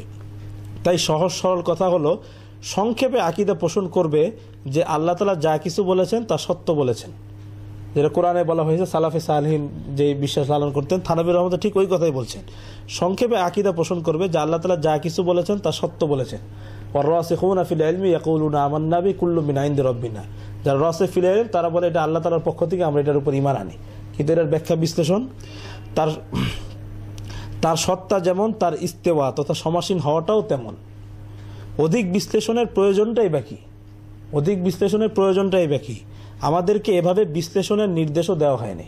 আল্লাহ তাআলা বিশ্লেষণ করতে নিষেধ করেছেন, তো আসলে থানভী বলতেছে আমাদেরকে এভাবে বিশ্লেষণের নির্দেশও দেওয়া হয়নি, আমাদেরকে এ ব্যাপারে জিজ্ঞাসাও করা হবে না।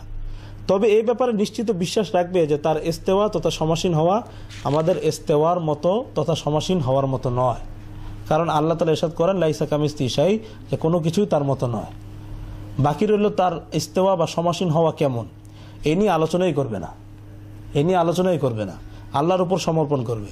কিংবা হাদিস শরীফে এসেছে ইয়ানজুলু রব্বুনা কুল্লা লাইলাতিন ইলা সামাই দুনিয়া, প্রতি রাতে আমাদের প্রভু দুনিয়ার আকাশে অবতরণ করেন। এখন এই চিন্তায় পড়া যে অবতরণের অর্থ কি এবং কিভাবে তিনি অবতরণ করেন, এই সমস্ত অর্থহীন কাজে লিপ্ত হবে না, যার প্রকৃত তথ্য কিয়ামত পর্যন্ত উদ্ধার করা যাবে না। তাই এই নিয়ে সময় নষ্ট করবে না, বরং এই হাদিস বলার দ্বারা রাসূলুল্লাহ সাল্লাল্লাহু আলাইহি ওয়াসাল্লামের যে লক্ষ্য, অর্থাৎ ওই সময় মানুষ আন্তরিকভাবে এবং আবেগ উদ্দীপনা সহকারে জিকির ও ইবাদতে মগ্ন থাকবে, আমাদেরকেও তাই করা উচিত। আল্লাহর এই সমস্ত গুণাবলীর মূল তত্ত্বের ব্যাপারে কেউ কিছুই জানে না, তাই এর পিছনে সময় ব্যয় করা নিজের মূল্যবান সময়কে নষ্ট করা। আল্লাহ তাআলা ইরশাদ করেন, ফাআম্মাল্লাযীনা ফী কুলূবিহিম যায়গুন ফায়াত্তাবিউনা মা তাশাবা মিনহু ইবতিগাল ফিতনাতি ওয়া ইবতিগা তাউইলি। সুতরাং যাদের অন্তরে কুটিলতা রয়েছে তারাই অনুসরণ করে ফিতনা বিস্তার এবং অপব্যাখ্যার উদ্দেশ্যে তন্মধ্যকার রূপকগুলো এই সমস্ত আয়াতের মুতাশাবিহ আয়াতের। এখানে থানভী রহমতের কথাটা একদম স্পষ্ট হয়ে গেল যে সালাফের আকীদার সাথে আমাদের উলামায়ে দেওবন্দের আকীদার কোনো সংঘর্ষ নেই। সালাফ যা বলেছেন, যেটাকে আমরা ঈমান আনি যে আল্লাহ তাআলা ইস্তিওয়া হয়েছে, বা ওই অর্থে ঈমান আনি যে আল্লাহ তাআলা যা সত্য বলেছেন, আল্লাহ তাআলা যেটা বুঝাইতে চেয়েছেন, আমরা সেই অর্থের উপরই ঈমান আনি। আল্লাহর ইস্তিওয়া আমাদের ইস্তিওয়ার মতো নয়। সালাফের আকীদার সাথে এখন আপনি বলেন যে উলামায়ে দেওবন্দের আকীদা সালাফের আকীদার সাথে পরিপন্থী নাকি সাংঘর্ষিক, এখন আপনি বলেন, আপনি কি বলেন? জি, ওনারা চুপ থাকার আদেশ, সালাফও যে ভূমিকা পালন করেছেন ওনারাও বলতেছেন যে এগুলোর উপরে সংক্ষেপে ঈমান আনো, এগুলোর বিশ্লেষণের মধ্যে হ্যাঁ উনিও চুপ থাকারই পরামর্শ দিয়েছেন। জি, এইসব ব্যাপারে অধিক বাকি এইভাবে পোষণ করবে। তাই সহজ সরল কথা হলো সংক্ষেপে আকীদা পোষণ করবে যে আল্লাহ তাআলা যা কিছু বলেছেন তা সত্য বলেছেন, তার সত্তা যেমন তার ইস্তিওয়া তথা সমাসীন হও তেমন অধিক বিশ্লেষণের প্রয়োজনটাই বাকি। আমাদেরকে এভাবে বিশ্লেষণের নির্দেশ দেওয়া হয় নাই।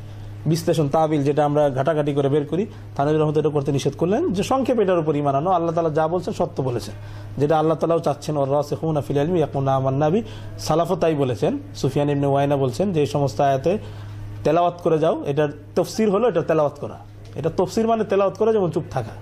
তো পুরো সালাফে সালেহিনের আকীদার সাথে উলামায়ে দেওবন্দের আকীদার কোনো সমস্যা নেই। উলামায়ে দেওবন্দ ওই আকীদায় পোষণ করে যেটা সালাফে সালেহিন যে আকীদা পোষণ করে। কিন্তু আমাদের বর্তমানে সালাফি আলেমরা এই সমস্ত আয়াতকে থানভী রহমতুল্লাহ আলাইহি কিভাবে বুঝলেন, যেভাবে সালাফ বুঝেছেন, কিন্তু তারা এই আয়াতগুলোকে নিয়ে বাস আল্লাহ তাআলা আরশের উপর রয়েছেন, আল্লাহ তাআলা আরশের উপর বসে আছেন, এইসব বাস আল্লাহ তাআলার জন্য জায়গা নির্ধারণ করা, আল্লাহ তাআলার জন্য অঙ্গ আকার সাব্যস্ত করা, এইসব করতে গিয়ে তারা কিন্তু আমাদের যে মূল সালাফ থেকে আমাদের বর্তমানে সালাফি বন্ধুরা কিন্তু অনেকটাই সরে গেছে। কিন্তু তারা এই আত্মতুষ্টিতে রয়েছেন যে তাদের আকীদাই ঠিক আর উলামায়ে দেওবন্দের আকীদা বুঝি ভুল। এক্ষেত্রে স্পষ্ট প্রমাণ হয়ে গেল যে উলামায়ে দেওবন্দের আকীদা এবং সালাফে সালেহিনের আকীদা একদম পুরা মুনাসিব। কিন্তু বর্তমানে সালাফি বন্ধু যারা আছে তারা কি আকার পর্যন্ত নিয়ে গেছেন। আর ইমাম আহমদ ইবনে হাম্বল স্পষ্ট বলছেন যে আল্লাহর আকার বানানো, এটাকে আল্লাহর হাতকে আকার পর্যন্ত নিয়ে যাও, এটা বেদাতি, এটা বেদাত, এটা জায়েজ নাই। এখন স্পষ্ট এখান থেকে আপনি বলেন যে উলামায়ে দেওবন্দের সাথে এখন সালাফের আকীদায় বেশি সামঞ্জস্যশীল নাকি বর্তমানে সালাফি বন্ধুদের আকীদায় বেশি সামঞ্জস্যশীল, আপনি বলেন। না, এখান থেকে তো বোঝা যাচ্ছে যে আমাদের উলামায়ে দেওবন্দ যারা ছিলেন, উনি একজন বড় জি উলামায়ে দেওবন্দ, সবাই মানে ওনাকে হাকিমুল উম্মাহ বলে জানি আমরা। ওনার আকীদা তো আমার কাছে মনে হচ্ছে যে সালাফদের সাথে বেশি, এবং কোরআনে আল্লাহ তাআলা যেভাবে চেয়েছেন, হাদিসে আল্লাহ রাসূল যেভাবে নির্দেশনা দিয়েছেন, সালাফে সালেহিন যা করেছেন উনি ঠিক সেই হেদায়েতই আমাদেরকে দিয়ে গেলেন, এবং এটাই উলামায়ে দেওবন্দের মূল চেতনা। এখন আপনি প্রশ্ন করবেন যে তাহলে উলামায়ে দেওবন্দ যে তাবিল করে এটার ক্ষেত্রে কি কথা?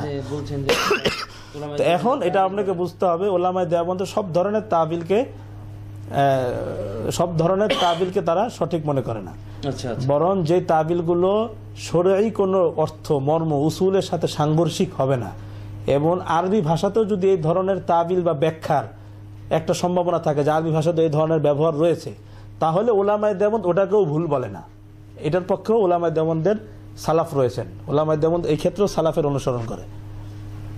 আমি আগে আপনাকে আরেকটা জিনিস দেখাচ্ছি, আল মুহান্নাদ আল মুফান্নাদ, এই কিতাবটার নাম আপনি শুনেছেন, খলিল আহমদ সাহানপীর রহমতুল্লাহর কিতাব। এখান থেকে আপনি বিষয়টা দেখেন যে উলামায়ে দেওবন্দ কি পোষণ করে। মানে ভাষাগত কোনো সমস্যা না থাকলে, আপনি যেটা বললেন এখন, ভাষাগত কোনো সমস্যা না থাকলে উলামায়ে দেওবন্দ সেখানে তাবিলটাকে সাপোর্ট করে। জি, কিন্তু যেমন এই যে আল মুহান্নাদ আল মুফান্নাদ, এই কিতাবটার প্রেক্ষাপট আপনি জানেন যে বেরেলভী সম্প্রদায়, আমাদের সালাফি ভাইরা মনে করে যে দেওবন্দ আর বেরেলভ দুইটা একই জিনিস, এটা হলো দুই শাখা। কিন্তু এটা কত বড় মিথ্যা যে বেরেলভী সম্প্রদায় বর্তমানে সালাফিরা যা করে তারা সেটাই একসময় করেছিল। উলামায়ে দেওবন্দের বিভিন্ন ইবারত তারা কিতাব থেকে কেটে চেটে সেগুলো তারা মক্কা মদিনা ইমামদের সামনে পেশ করেছিলেন। যে এই ধরনের ওলামায়ে দেওবন্দ এই সমস্ত আকীদা রাখে, তো তখন তারা কুফরি ফতোয়া দিয়েছিল। তো পরবর্তীতে এটা নিয়ে যখন হাঙ্গামা শুরু হলো, পরে আরবের আলেমরাও জানতে পারলেন যে আমাদের কিছু ভুল হয়ে গেছে, তখন ওনারাই চিঠি পাঠাইছেন যে আপনারা কি আকীদা লালন করেন। তখন উলামায়ে দেওবন্দের পক্ষ থেকে খলিল আহমদ সাহানপী রহমতুল্লাহ আলাইহি এই কিতাবটা লিখেছেন, আল মুহান্নাদ আর আল মুফান্নাদ। এখানে উলামায়ে দেওবন্দের আকীদা কি উনি স্পষ্টভাবে সব উল্লেখ করেছেন। তো সেটার এই কিতাবটার 55 নম্বর পৃষ্ঠায় খলিল আহমেদ সাহারানপুরি, খলিল আহমদ সাহানপী রহমতুল্লাহ আলাইহি, উনি দেওবন্দের হ্যাঁ দেওবন্দের ওলামাদের কাতারে উনি দেওবন্দ মাদ্রাসার ছাত্র না, উস্তাদও না, কিন্তু দেওবন্দ সাহারানপুর মাদ্রাসা উস্তাদ ছিলেন। এরা এক প্রকার তো পাশাপাশি বা একই চিন্তার অধিকারী তারা। তো এখানে ওনাকে একটা প্রশ্ন এটাও ছিল, মা কওলুকুম ফি আমসালি কওলি তাআলা আর রহমানু আলাল আরশি ইস্তাওয়া হাল তুজাউযুনা ইসবাত জিহাতিন ওয়া মাকানিল বারি তাআলা আম কাইফা রায়ুকুম ফিহি। যে তোমরা যে একটা প্রশ্ন আরবের আলেমরা করেছিলেন যে আল্লাহ তাআলার যে আয়াত আর রহমান আল আরশি ইস্তাওয়া, রহমান আরশে ইস্তাওয়া করেছেন, এই সমস্ত যে আয়াতগুলো আছে এগুলোর ব্যাপারে তোমাদের বক্তব্য কি? হাল তুজাউযুনা ইসবাত জিহাতিন ওয়া মাকানিন, তোমরা কি আল্লাহ তাআলার জন্য কোনো জায়গা কোনো দিক নির্ধারণ করাকে তোমরা কি জায়েজ মনে করো? আম কাইফা রায়ুকুম ফিহি, বা তোমাদের এই সমস্ত আয়াতের ক্ষেত্রে আল্লাহ তাআলার সিফাতের ক্ষেত্রে তোমাদের রায়টা কি, এই সমস্ত ক্ষেত্রে তোমাদের বক্তব্যটা কি? তো খলিল আহমদ সাহানপুরি আল জবাব উত্তর দিয়েছেন, কওলুনা ফি আমসালি তিলকাল আয়াত, এই ধরনের আয়াত যেগুলো যেটার মধ্যে আল্লাহ আরশে ইস্তেওয়া করেছেন বা আল্লাহ তাআলার হাত পা বা ইত্যাদি যে সমস্ত সাক পেন্ডলি ইত্যাদির কথা আছে, এই ধরনের আয়াতের ক্ষেত্রে কওলুনা আমাদের বক্তব্য হলো ইন্না নুমিনু বিহা, আমরা এই আয়াতের গুলোর ঈমান আনি।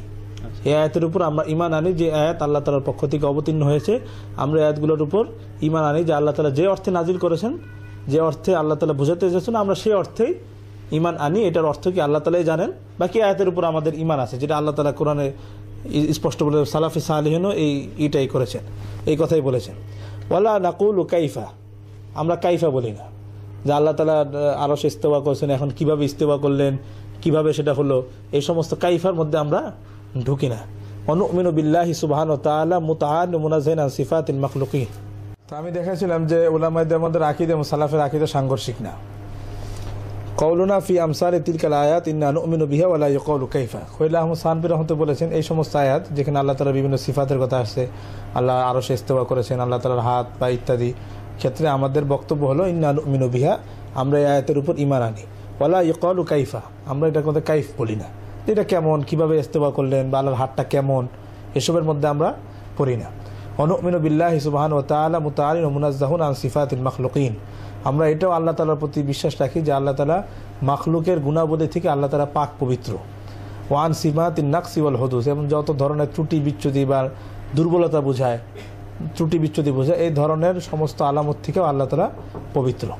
কামা হুয়া রায়ু কুদামাইনা, এটাই আমাদের সালাফদের মত ছিল। তারপর উনি যেটা বলছেন এখানে স্পষ্ট বোঝা গেল যে উলামায়ে দেওবন্দের মূল আকীদা এটাই, মূল বিশ্বাস এটাই যে তারা এই আয়াতের ক্ষেত্রে ইজমালান সংক্ষিপ্তভাবে আল্লাহ ঈমান রাখে যে আয়াত আল্লাহ তাআলার পক্ষ থেকে অবতীর্ণ হয়েছে, আমরা এই আয়াতের প্রতি ঈমান আনি ওই অর্থে যে অর্থে আল্লাহ তাআলা এই আয়াতগুলোকে নাজিল করেছেন, সেই অর্থে আমরা বিশ্বাস করি, নিজের থেকে আমরা কোনো অর্থ ব্যক্ত করি না, যেটাকে আকীদাতুত তাফউইদ বলা হয়, যে আল্লাহ তাআলার হাওলা করে দেওয়া, আল্লাহ তাআলার কাছে এটার অর্থ হাওলা করে দেওয়া, এটা আল্লাহ কাছে এই অর্থ আল্লাহ তাআলাই জানেন, আল্লাহ তাআলা যে অর্থে আয়াতগুলো নাজিল করেছেন আমরা সেই অর্থেই এই আয়াতের প্রতি ঈমান আনি, যেটা সালাফের মূল মানহাজ ছিল। তারা তেলাওয়াত করে যেতেন, পড়ে যেতেন, ঈমান আনতেন, নিজের পক্ষ থেকে কোনো তাফসীর করতেন না। উলামায়ে দেওবন্দ ঠিক একই বিশ্বাস লালন করে যে তারা এইসবের প্রতি ইজমালান ঈমান আনে, এটার কাইফ ধরন এগুলোর মধ্যে উলামায়ে দেওবন্দ পড়েন না।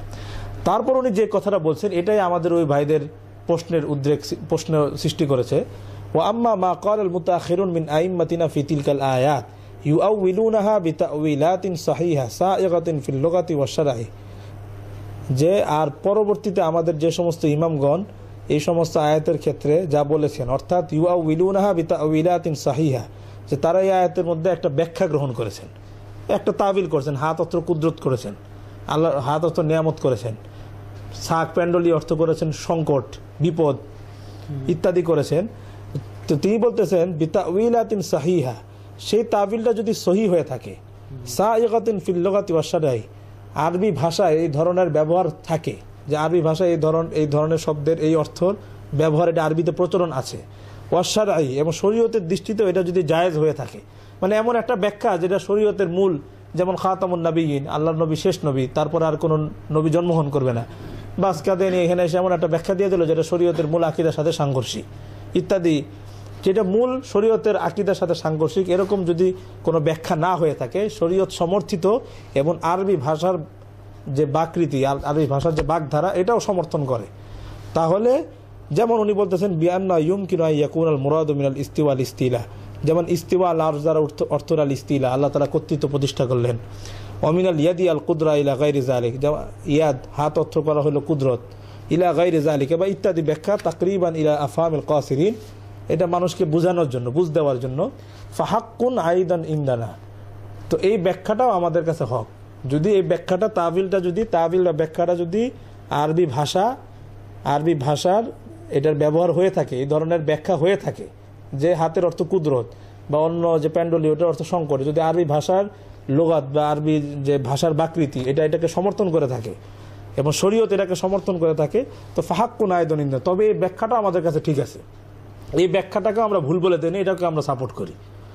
ও আম্মাল জিহাদ ওয়াল মাকান ফালা নাজুজ ইসবাত লাহু, কিন্তু আল্লাহ তাআলার জন্য কোনো মাকান, আল্লাহ তাআলার জন্য কোনো স্থান নির্ধারণ করলে আল্লাহ অমুক জায়গায় রয়েছেন, আল্লাহ তাআলা অমুক জায়গায় অবস্থান করতেছেন, এই ধরনের কথা আমরা বলা জায়েজ মনে করি না, যেহেতু এটা ভাষার হ্যাঁ ইমান ওই জি।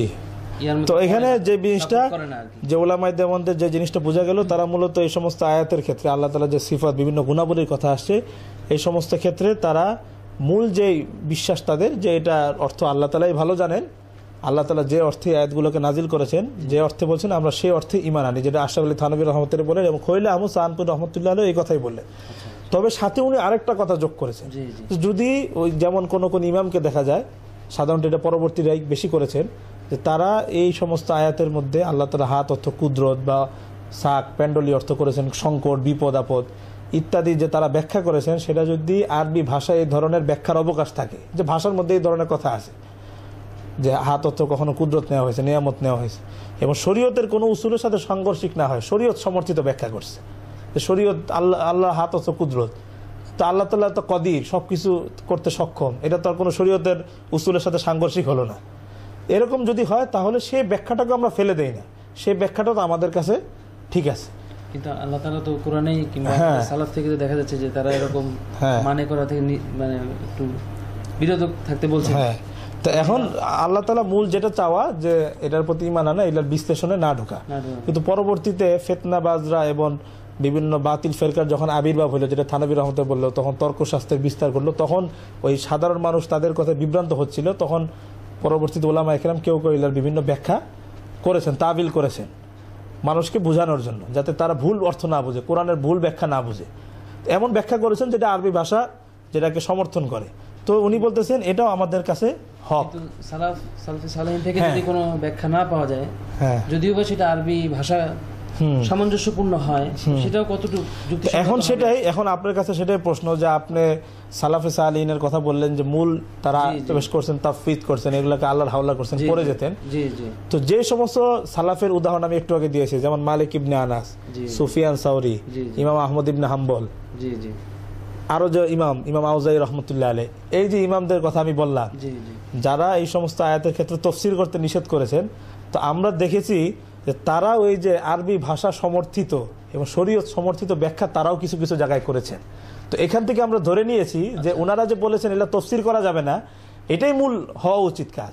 কিন্তু কোন জায়গায় যদি ব্যাখ্যাটা এরকম, যে এটা আরবি ভাষা এরকম ব্যাখ্যার অবকাশ আছে, এরকম ব্যাখ্যার অবকাশ রয়েছে, সেটাকে শরীয়তের কোনো উসুলের সাথে সাংঘর্ষিক না, তখন ওই ব্যাখ্যাটাও ঠিক আছে। কারণ সালাফ থেকে আমরা দেখতেছি এই সালাফরাই আবার অন্য জায়গায়, বিভিন্ন জায়গায়, আচ্ছা আপনি যেটা বলতে চাচ্ছেন, শুধু ভাষাগতভাবেই সাপোর্ট না, সালাফ থেকেও সাপোর্ট রয়েছে। হ্যাঁ, সালাফ থেকেও বিভিন্ন সাপোর্ট রয়েছে, যদি ভাষাগত না। এই জন্য আমরা দেখি যে সমস্ত সালাফ তাবিল করতে নিষেধ করেছেন, তফসির করতে নিষেধ করেছেন, আমরা আবার দেখি তারাই বিভিন্ন আয়াতের মধ্যে গিয়ে তফসির করেছেন, তাবিল করেছেন। তো এইখান থেকে সালাফ তাবিল করেছেন। তো এটা মূলত এটা একটু নতুন কথা, এটাই আপনাকে বুঝতে হবে, তাহলেই মোটামুটি। আমরা তো যতদূর জানি সালাফে সালেহিন কোন রকম তাবিল করেন। আসলে মূল সালাফের যে মানহাজ যেটা ছিল, যে ওনারা এইসব ক্ষেত্রে চুপ থাকতেন, ঈমান আনতেন, সংক্ষিপ্তভাবে কোনো বক্তব্য দিতেন না। কিন্তু মাকুল তাবিল, যেখানে গ্রহণযোগ্য তাবিল বা ব্যাখ্যার অবকাশ আছে, সেগুলো ওনারা নিষেধ করতেন না, বরং ওনারা করতেন। সেটাই উলামায়ে দেওবন্দ এখানে এই কথা বলেছেন, যে যদি ভাষাগত দিক থেকে সেটা যদি সমর্থন থাকে এরকম ব্যাখ্যার, তাহলে এটা করা যাবে। যেমন আমি আপনাকে ফাতুল বাড়ির এই 13 নম্বর খণ্ড 497 নম্বর পৃষ্ঠা 13 নম্বর খণ্ড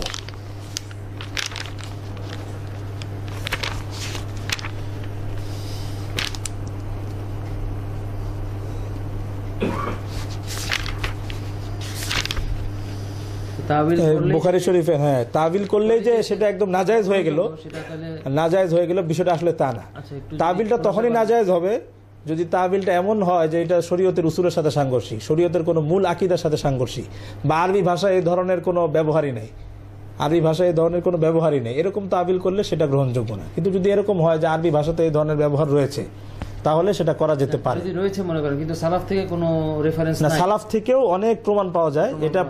এটা ওই সালাফি ভাইরা প্রসিদ্ধ করে দিছে যে দেওবন্দির হলো তাবিল করে, আর সালাফ তাবিল করতো না। এটা কিন্তু সম্পূর্ণ গলত কথা। সালাফও মাকুল তাবিল, গ্রহণযোগ্য তাবিল, সঠিক তাবিল সালাফও করতেন।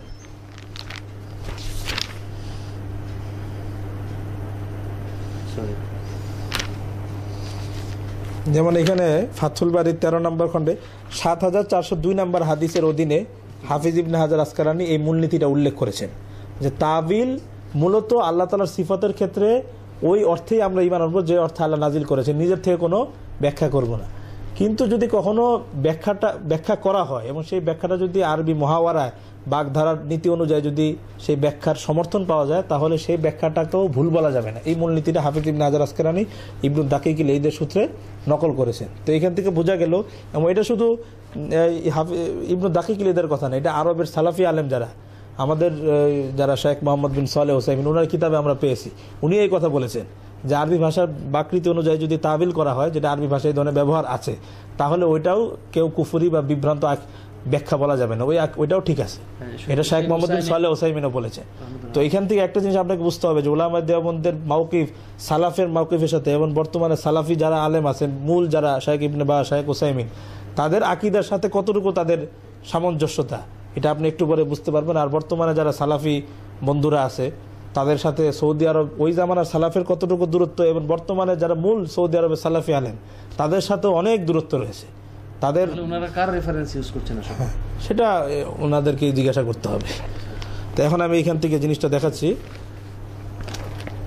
13 নম্বর পৃষ্ঠা, 13 নম্বর খণ্ডে 496 নম্বর পৃষ্ঠা হাফিজ ইবনে হাজার আসকালানি ফাতুল বারীতে উনি বলছেন, ওয়াকাল ইবনু দাকিক আল-ঈদ ফিল আকীদা, ইবনু দাকিক আল-ঈদ রাহমাতুল্লাহ আলাইহি আকীদার কিতাবের মধ্যে উনি বলেছেন, নাকুলু ফি সিফাতিল মুশকিলা আন্নাহা হাক্কুন ওয়া সিদকুন আলাল মা'না আল্লাযী আরাদাহুল্লাহ। এই যে আল্লাহ তাআলার বিভিন্ন সিফাত গুণাবলীর কথা আসছে কোরআনের মধ্যে, যেটা সিফাতে মুতাশাবিহাত বা মুশকিলা, যেটার মর্মটা আসলে অস্পষ্ট, এসবের ক্ষেত্রে আমাদের বক্তব্য হলো আন্নাহা হাক্কুন ওয়া সিদকুন আলাল মা'না আল্লাযী আরাদাহুল্লাহ, এইটা সত্য, আলাল মা'না আল্লাযী, ওই অর্থে সত্য যে অর্থে আল্লাযী আরাদাহুল্লাহ, আল্লাহ তাআলা ইচ্ছা পোষণ করেছেন, যে আমরা এটাকে সত্য মানি। আল্লাহ তাআলা যে সমস্ত সিফত কোরআনের মধ্যে আছে আমরা এটার প্রতি ঈমান আনি, এটাকে সত্যায়ন করি, তবে ওই অর্থে যে অর্থে আল্লাহ নাজিল করেছেন, আমাদের নিজেদের পক্ষ থেকে কোনো অর্থ আমরা করি না। ওমান তাআওয়ালাহা, কেউ যদি এই সমস্ত সিফাতের ক্ষেত্রে তাবিল করে থাকে বা ব্যাখ্যা করে থাকে, আমি আগেই বলেছি সব তাবিলই কিন্তু ভুল না। আল্লাহ রসুল কিন্তু ইবনে আব্বাসকে বলছে আল্লাহুম্মা আল্লিমহুত তাউইল, হ্যাঁ আল্লাহ আপনার ইবনে আব্বাসকে তাবিল শিখান। তাহলে বোঝা গেল তাবিল জিনিসটা, নামটাই গলত, তাবিল শব্দটাই গলত, তাবিল করলেই সেটা ভুল। বিষয়টা আসলে এমন না। তাবিলের মধ্যে কোরআন সম্পর্কে যে কোরআনের তাবিল তাকে শিখান, কোরআনের তাবিল, হ্যাঁ কোরআনের তাবিল শিখান। তো ওমান তাআওয়ালাহা নাযারনা, যে তাবিল করছে, যদি তাবিল করে থাকে নাযারনা, আমরা এখানে গভীরভাবে দেখব। ফাইন কানা তাউইলু করিবান আলা মুকতাদা লিসানিল আরব, যদি তার তাবিল বা ব্যাখ্যাটা যদি লিসানুল আরব, আরবি ভাষায় করিবান, আরবি ভাষার বাকৃতি অনুযায়ী সেটা ঠিক হয়ে থাকে, সেটা নিকটবর্তী হয়ে থাকে, লাম নুনকির আলাইহি, তবে আমরাও সে তাবিলকে ভুল বলবো না, সেটাকে আমরা একেবারে সরাসরি না এই তাবিল গলত, এই কথা আমরা বলবো না। ওয়াইন কানা বাঈদান, আর যদি দেখা গেল এমন একটা তাবিল সে করলো এই সিফাতের ক্ষেত্রে, তাওয়াক্কাফ, ওয়াইন কানা বাঈদা, সেটা অনেক দূরবর্তী, আরবি ভাষায় এটার কোনো ব্যবহারই নেই, তাওয়াক্কাফনা আনহু ওয়া রাজা'না ইলা তাসদীক মা আত-তানজীহ, তাহলে আমরা এই ব্যাখ্যা থেকে বিরত থাকবো এবং মূল যেটা আমরা বলে আসলাম যে এই সমস্ত সিফাতের ক্ষেত্রে আমাদের ঈমান রয়েছে ওই অর্থে যে অর্থে আল্লাহ তাআলা। তো এইখানে এই মূলনীতিটা বোঝা গেল যে তাবিল দুই ধরনের। এক ধরনের তাবিল হলো যে বাস এটা এমন একটা তাবিল করলো যেটা তাবিলের আরবি ভাষায় এই ধরনের তাবিলের কোনো ব্যবহার পাওয়া যায় না, অর্থ পাওয়া যায় না। কিন্তু যদি আবার এমন তাবিল হলো যে তাবিলটা আরবি ভাষার সমর্থন করে, আরবি ভাষায় এই ধরনের ব্যবহার আছে, এই ধরনের ব্যাখ্যার সম্ভাবনা রয়েছে, তো উলামায়ে দেওবন্দ বলতেছেন কইলা আহমদ সাহানপুরী, তাহলে সেটাও আমাদের কাছে ঠিক আছে, সেই তাবিলটাকেও আমরা ভুল বলি না, সেটাও আমাদের কাছে ঠিক আছে। এবং এই ধরনের তাবিল, যে গ্রহণযোগ্য তাবিল যেটা, যে হাত অর্থ কুদরত করা, হাত অর্থ নিয়ামত করা, যেগুলোর স্বাভাবিক ব্যাখ্যা পাওয়া যায়, আরবি ভাষায় এই ধরনের ব্যবহার রীতি আছে, তো এই ধরনের তাবিল আমরা দেখি যে এটা আমাদের ওই ভাইরা তো প্রসিদ্ধ করে দিছে যে তাবিল এটা আশারি মাতুরিদিরা করে, এবং ওলামায়ে দেওবন্দ আশারি মাতুরিদির থেকে তাদের অনুসারী, তারা ওই সমস্ত আয়াতের মধ্যে তাবিল করতে থাকে, কিন্তু তাদের এই কথাটা সম্পূর্ণ গলত। তারা এক তো তাফউইজের ক্ষেত্রেও অতিরিক্ত করেছে, যে তারা নিজের থেকে আকার আকৃতি সাব্যস্ত করছে, এখান থেকেও তারা সালাফ থেকে বিচ্যুত হয়েছে, এবং তারা গ্রহণযোগ্য তাবিল, আরবি ভাষার যেই তাবিলকে সমর্থন করে সেই তাবিলকে অস্বীকার করে দিয়েও তারা সালাফের আদর্শ থেকে এখানেও তারা বিচ্যুত হয়েছে বর্তমানে সালাফিরা। সেটা আপনি এখন বাস্তব, আপনাকে এখন আমি একটা উদাহরণ দেখাবো যে সালাফ কি প্রচুর পরিমাণে তাবিল করতেন, কি প্রচুর পরিমাণে তাবিল করতেন, আমি আপনাকে এটা তাবিল করেছেন। কিন্তু সালাফের মধ্যে তাফউইজটা গালে, তারা এটাকে আল্লাহর হাওলা করতেন, আল্লাহ তাআলা যে অর্থে নাজিল করেছেন সেটার উপরে আমরা ঈমান আনি, এটাই সালাফের মূল কাজ, এটা ছিল অধিকাংশ, মানে এটা সালাফের মূল এটাই ছিল। কিন্তু যে সমস্ত সালাফ এইসবের ক্ষেত্রে ব্যাখ্যা অর্থ করতে নিষেধ করছেন, তারাও আবার যেখানে যৌক্তিক ব্যাখ্যার অবকাশ আছে সেখানে তারা যৌক্তিক ব্যাখ্যা করেছেন। এজন্য বোঝা গেল যে সালাফ তাফউইদকেই প্রাধান্য দিয়েছেন, কিন্তু গ্রহণযোগ্য তাবিলকেও একেবারে এনকার করে দেন নাই, কারণ অস্বীকার করে দেন নাই, কারণ এটাও তাদের কাছে জায়েজ ছিল। সেটা আমি আপনাকে এখন কতগুলা উদাহরণ দিলে আপনি বুঝবেন যে সালাফ তাবিল করতেন না, এই কথা ভুল। যেমন প্রথমে তারা আপত্তি করে যে আল্লাহর হাত অর্থ করে কুওয়াত, কুদরত, শক্তি, এটা ভুল। কিন্তু আরবি ভাষায় এটার ব্যবহার রয়েছে, শুধু ব্যবহারই না, এটা সাহাবা তাবিঈন থেকে এটা প্রমাণিত রয়েছে সহিহ সনদে।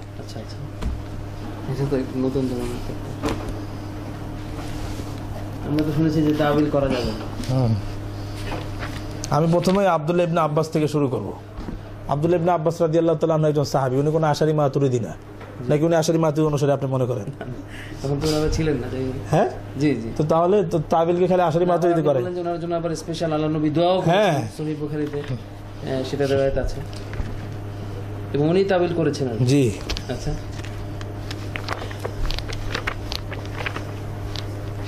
আপনি সূরা জারিয়াতের নাম শুনেছেন না? জি শুনেছি। সূরা জারিয়াত কোরআনের একটা সূরা,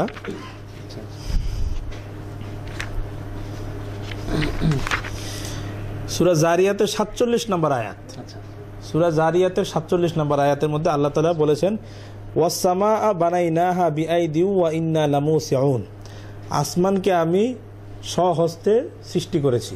ওয়াস-সামাআ বানাইনাহা বিআইদি, আসমানকে আমি হাত দ্বারা সৃষ্টি করেছি, এখানে কিন্তু হাত, ওয়াস-সামাআ বানাইনাহা বিআইদিন, আমি আসমানকে হাত দ্বারা তৈরি করেছি। তো এখানে হাত আছে, এখন আপনি কি বলবেন? সালাফি ভাইরা কি বলে? আল্লাহ হাত মানে আল্লাহ নিজ হাত দিয়ে তো মানেছেন, তাবিল করা জায়েজ নাই, তাই তো? এটাই তো ওনারা বলে। আবার আপনি আরেকটা শুনেছি যে আল্লাহ তাআলা কিয়ামতের সময়, ওই সময় যে আল্লাহ তাআলা সাত আসমান জমিনকে নিজের মানে মুঠির ভিতরে নেবেন, এটা ওরা মানে তারা হাত অর্থ কুদরত করলে এটাকে তারা নাজায়েজ মনে করে, এটাকে কুফরিও বলছে কেউ কেউ, কুফরি আকীদাও কেউ কেউ বলছে। তো দেখেন এখানে তাফসীর ইবনে কাসিরের থেকে আপনি যদি খুলেন সূরা জারিয়াতের 47 নম্বর আয়াত, ওয়াস-সামা বানাইনা বিআইদিন, আসমান আমি সৃষ্টি করছি হাত দ্বারা। তো দেখেন এখানে তাফসীরের মধ্যে কি আছে, ওয়াস-সামা বানাইনাহা বিআইদিন, আসমানকে আমি সৃষ্টি করছি বিআইদিন, হাত দ্বারা সৃষ্টি করছি। তো ইবনে কাসির রহমতুল্লাহ আলাই উনি উল্লেখ করতেছেন, ইবনে কাসির রহমতুল্লাহ কিন্তু ইবনে তাইমিয়ার শাগরিদ, এটা আপনাকে জানা থাকতে হবে। উনি কিন্তু ইবনে তাইমিয়ার কাছেই আকীদার সবক নিয়েছেন, এমন একটা ইবনে তাইমিয়া রহমতুল্লাহ আলাই অনেক কাছাকাছি ছাত্র ছিলেন বলা যায় ওনাকে। উনি উল্লেখ করতেছেন বিআইদিন আই বিকুওয়াতিন, যে আমি আসমানকে নিজ শক্তি দ্বারা সৃষ্টি করেছি। কুওয়াত কি মানে করছেন এটা বলতেছি, বিকুওয়াতিন। তারপর উনি বলতেছেন ক্বালাহু ইবনে আব্বাস, আব্দুল্লাহ ইবনে আব্বাস রাদিয়াল্লাহু তাআলা আনহু এখানে হাত অর্থ কি করলেন? কুওয়াত করলেন। কুওয়াত আর কুদরত একই শব্দ, মানে শক্তি, মানে আমি আসমানকে নিজ শক্তি দ্বারা সৃষ্টি করেছি। তো এখানে স্পষ্ট আব্দুল্লাহ ইবনে আব্বাস, উনি কিন্তু আশারি মাতুরিদি অনুসারী ছিলেন না, কোনো দেওবন্দিও না। আব্দুল্লাহ ইবনে আব্বাস রাদিয়াল্লাহু আনহু হলেন রাসূল সাল্লাল্লাহু আলাইহি ওয়াসাল্লামের অনেক ভাতি কি চাচাতো ভাই ছিলেন, এবং রাসূল সাল্লাল্লাহু আলাইহি নিকটবর্তী সাহাবী ছিলেন। আর এটা যে উনি আব্বাস রাদিয়াল্লাহু আনহু যে এই কথাটা বলছেন, এটা কে বলছেন? এটা ইবনে কাসির রহমতুল্লাহ উল্লেখ করতেছেন। এবং এটা কলাহু ইবনে আব্বাস, সনদ আমি আপনাকে একটু পরে দেখাচ্ছি, আমি বুঝতে পারছি আপনার সনদে আপত্তি করবেন। সাধারণত ইবনে কাসির রহমতুল্লাহ তফসিরের ক্ষেত্রে খুব সতর্কতা পরিচয় দেন, উল্টাপাল্টা ব্লকের বা ওরকম সনদবিহীন তফসির উনি সাধারণত নিয়ে আসে না। তো এখানে স্পষ্ট উনি হাত অর্থ কি করলেন, বেকুয়াতিন, আমি আসমানকে হাত দ্বারা, হাত অর্থ মানে হলো কুওয়াত, নিজ শক্তি দ্বারা সৃষ্টি করেছে। কলা ইবনে আব্বাস, আব্দুল্লাহ ইবনে আব্বাস এই কথা বলেছেন। শুধু আব্দুল্লাহ ইবনে আব্বাস না, ও মুজাহিদ, এবং মুজাহিদ রহমতুল্লাহ আব্দুল্লাহ ইবনে আব্বাসের শাগরিদ ছিলেন, আব্দুল্লাহ ইবনে ওমরের শাগরিদ ছিলেন, বিখ্যাত তাবিঈ ছিলেন। ও কতাদা, উনিও তাবিঈ ছিলেন, উনিও এখানে হাত অর্থ করেছেন কুওয়াত, শক্তি। ও সাউরি এবং সুফিয়ান সাউরি, ওই যে একটু আগে সুফিয়ান সাউরির কথা নিয়ে আসলাম, উনিও বলছেন এই আয়াতগুলোকে চালিয়ে দাও, যেভাবে আসতে পড়ে যাও, তফসির করো না। কিন্তু এখানে উনিও দেখা যাচ্ছে হাত অর্থ কুওয়াত করতেছেন। তো আমরা আগেই বলছি যে সব তাবিলই আবার ফেলে দেওয়া যাবে না, সব তাবিলই ফেলে দেওয়া যাবে না। বেকুয়াতিন কালা ইবনে আব্বাস ও মুজাহিদ ও কতাদা ও সাউরি ও গায়রু ওয়াহিদ, এবং শুধু সুফিয়ান সাউরি না, আরও অনেক ইমামগণ এখানে হাত অর্থ করছেন কুওয়াত, মানে আসমানকে আমি নিজ শক্তি দ্বারা সৃষ্টি করেছি। আচ্ছা, স্পষ্ট এখানে সাহাবীদেরও তফসির আছে, তাবিদেরও তফসির আছে। এবং আরবি ভাষার সাথে সাংঘর্ষিক না, আরবি ভাষার সাথে সাংঘর্ষিক না। সাধারণত ওনারা যেহেতু আরব ছিলেন, তো ওনারা স্বাভাবিকভাবে এই ব্যবহার করছেন, মানে বোঝা যাচ্ছে যে আরবি ভাষাতে এই ধরনের ব্যবহারের অবকাশ রয়েছে। আব্দুল ইবনে আব্বাস কি বাংলাদেশি ছিলেন নাকি? মুজাহিদ রহমত কি বাংলাদেশি ছিলেন নাকি? আরবি ভাষা ছিলেন, ওনারা আরবি ভাষা সম্পর্কে অবগত ছিলেন, এই জন্য ওনারা এখানে হাত অর্থ কুওয়াত করেছেন। তো তাবিলের উদ্ভাবক, তাবিল বা ব্যাখ্যার উদ্ভাবক আশারি মাতুরিদি, এটা সালাফ থেকে চলে আসতেছে, সাহাবা থেকে চলে আসতেছে, তাবি থেকে চলে আসতেছে, পরবর্তী সালাফ থেকেও চলে আসতেছে। যেমন এখানে আব্দুল্লাহ ইবনে আব্বাস এটার ব্যাখ্যা করলেন, মুজাহিদ উনি একজন তাবি, কতাদা উনি একজন তাবি, উনি এই ব্যাখ্যা করেছেন আশারি মাতুরিদির জন্মের বহুত আগে।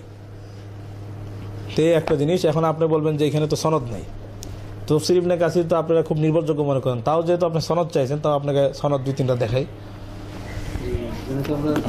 সহি না হলে আসলে ই করে না, গ্রহণযোগ্য হয় না,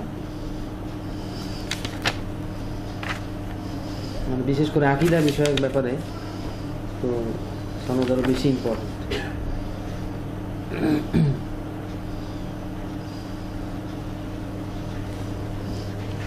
তফসিরে তবারির নাম তো আপনি শুনেছেন,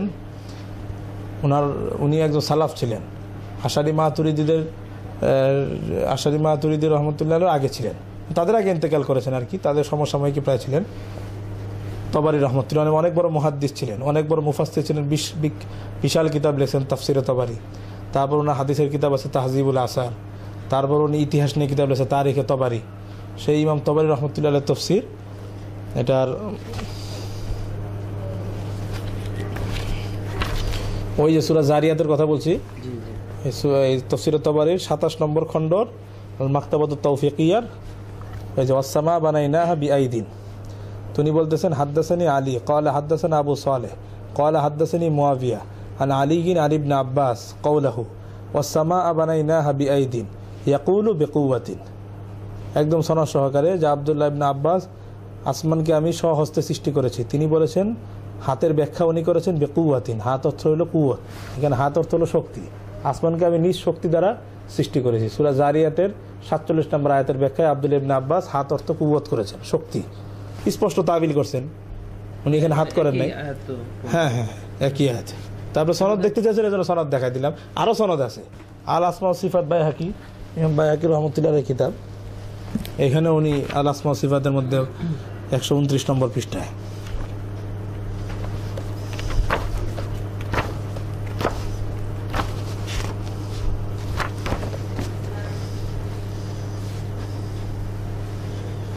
এই যে উনি সনদ সহকারে নিয়ে আসছেন। আখবারনা আবু জাকারিয়া আল আসমা ও সিফাত বাইহাকি, আখবারনা আবু জাকারিয়া ইবনে আবি ইসা ক্বালা আখবারনা আবুল হাসান আত-তারাইফি হাদদাসানা উসমান ইবনে সাঈদ হাদদাসানা আব্দুল্লাহ ইবনে সালেহ আন মুয়াবিয়া ইবনে সালেহ আন আলী ইবনে আবি তালহা আন ইবনে আব্বাস রাদিয়াল্লাহু আনহুমা ফি কওলিহি বিআইদিন ক্বালা বিকুওয়াতিন। হযরত আব্দুল্লাহ ইবনে আব্বাস রাদিয়াল্লাহু আনহু এখানে হাত অর্থ করেছেন কুওয়াত, যে আমি আসমানকে নিজ শক্তি দ্বারা সৃষ্টি করেছি, তৈরি করেছি। তাফসীরে দেখা যাচ্ছে, মানে প্রসিদ্ধ আর হ্যাঁ বিশেষ। তো ওনারা এটা কোত্থেকে পাইলেন যে হাত অর্থ কুওয়াত করলে নাজায়েজ হবে? তাহলে কি আব্দুল্লাহ ইবনে আব্বাস নাজায়েজ কাজ করেছেন নাকি? না বলবেন দেওবন্দিরা গোমরা, তাহলে আব্দুল্লাহ ইবনে আব্বাসকেও গোমরা বলেন, উনিও গোমরা ছিলেন, উনি আশারি মাতুরিদি ছিলেন, তো উনিও গোমরা, কথাটা বুঝেন নাই? যদি তাবিল করার কারণে দেওবন্দিরা যদি তাদের আকীদা খারাপ হয়ে যায়, গোমরা হয়ে থাকে, তাহলে আব্দুল্লাহ ইবনে আব্বাসও গোমরা। এটাই তো ফলাফল, এটাই দাঁড়ায় নাকি? এটা তো মনে হচ্ছে খুব মশহুর একটা ইনফরমেশন, এটা হয়তো কোনোভাবে মিসিং হয়েছে ওনাদের কাছে। কিন্তু এটা আসলে মিছিল হয়েছে না, তারা করতে হবে। তারা আমার একজন, আপনি দাম্মামে থাকেন, সেখানে একজনকে চিনবেন, শেখ মতিউর রহমান মাদানী তার নাম, জি জি, অনেক বড় একজন শেখ, দাম্মামে সেন্টার অনেক বড় শেখ। কিন্তু ওনার একটা কথা শুনে আমি খুব দুঃখ পেয়েছি। উনি বলছেন যে দেওবন্দি আলেমরা তো মারিফুল কোরআন ছাড়া আর কোনো কিতাব ধরতেই পারে না। এরকম কি আপনি কোনো কথা শুনছেন নাকি? যে ওইখানে যে এরা মারিফুল কোরআন এক তফসির ছাড়া আর কোনো তফসির পড়েও না। তো এখন তো আমি ওনার ব্যাপারে প্রশ্ন তুলি যে আপনি তফসির ইবনে কাসিরটা পড়লেও তো হাত অর্থ কুদরত পেয়ে যেতেন, তা আপনি তো তফসির ইবনে কাসির পড়েন না, এটা তো বোঝা গেল। পড়লে তো আপনি তো এই কথা বলতেন না যে তাবিল মানে হলো এটা দেওবন্দীদের কাজ, আশারীদের কাজ। তো তা আপনি বলতেন এটা সাহাবীদের কাজ, এটা সাহাবীদের থেকেও পাওয়া যায়। আমি আশা করবো এরপরে উনি ওনার এই বক্তব্য যারা প্রত্যাহার করে নেন।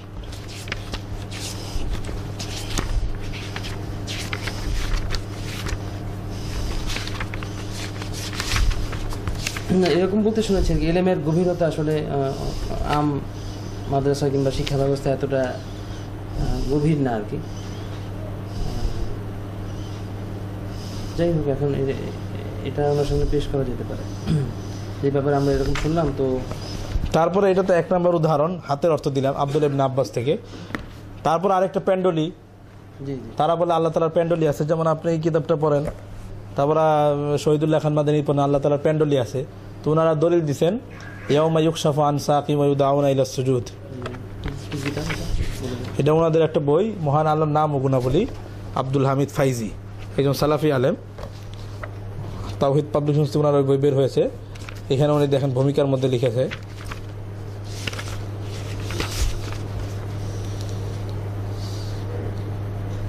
দেখেন উনি এইখানে একজন মাওলানা আকরাম খাঁ সাহেব, উনি এইখানে ওই আয়াতের ব্যাখ্যায় আল্লাহ তাআলা প্যান্ডলি, ওই যেদিন প্যান্ডলি উন্মুক্ত করা হবে, তো এখানে উনি প্যান্ডলি অর্থ করেছেন যে মানে যে কিয়ামতের যে এখানে উনি লিখেছেন বুখারী শরীফের হাদিসকে অগ্রাহ্য করে মহান আল্লাহর পদনালী সম্পর্কে, পদনালী মানে প্যান্ডলি, মাওলানা আকরাম খাঁ সাহেব লিখেছেন এই পদের ব্যবহারিক তাৎপর্যের প্রতি লক্ষ্য না করে আরবি সাহিত্যে সর্ববাদী সম্মত বাগধারাকে অগ্রাহ্য করিয়া একদল লেখক উহার অর্থ করিয়াছেন যেদিন আল্লাহর পায়ের প্যান্ডলিকে উন্মুক্ত করা হইবে।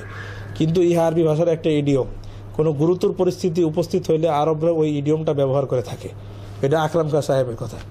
তারপরে আব্দুল হামিদ ফাইজি সাহেব লিখতেছেন, বলা বাহুল্য সহিহ হাদিস অগ্রাহ্য করে আক্কেল ছুটানো বহু তাফসির তার গ্রন্থে স্থান পেয়েছে। অবশ্য তিনি তো আকলানি, মাযহাবদারি, মুতাজিলি, আশারি ও জাহামি বিভিন্ন তাফসিরের থেকে নকল করেছেন। উক্ত পদনালীর অর্থ কঠিন সংকটের কথা শুধু তার তফসিরে নয়, আরও কয়েকজনের কথা উনি পড়ছেন। পরে উনি বলেছেন, আমাদের দেশের মাদ্রাসা কোর্সে যে তফসিরে জার্লাইন পড়ানো হয় তাতেই মহান আল্লাহর গুণাবলীর অপব্যাখ্যা করার রোগ ঢুকে আছে। বুঝতে পারছেন? মানে এইখানে উনি আল্লাহ তাআলার যে প্যান্ডলির কথা আসছে সেটাকে উনি অর্থ নিতেছেন যে আল্লাহ তাআলার প্যান্ডলি আছে। কিন্তু মজার ব্যাপার হলো এখানেও আব্দুল্লাহ ইবনে আব্বাস উনি বলেন কঠিন সংকট, আব্দুল্লাহ ইবনে আব্বাস এটার অর্থই করছেন, এটা আব্দুল্লাহ ইবনে আব্বাসের ব্যাখ্যা, যেখানে আসলে প্যান্ডলি মানে হলো সংকট।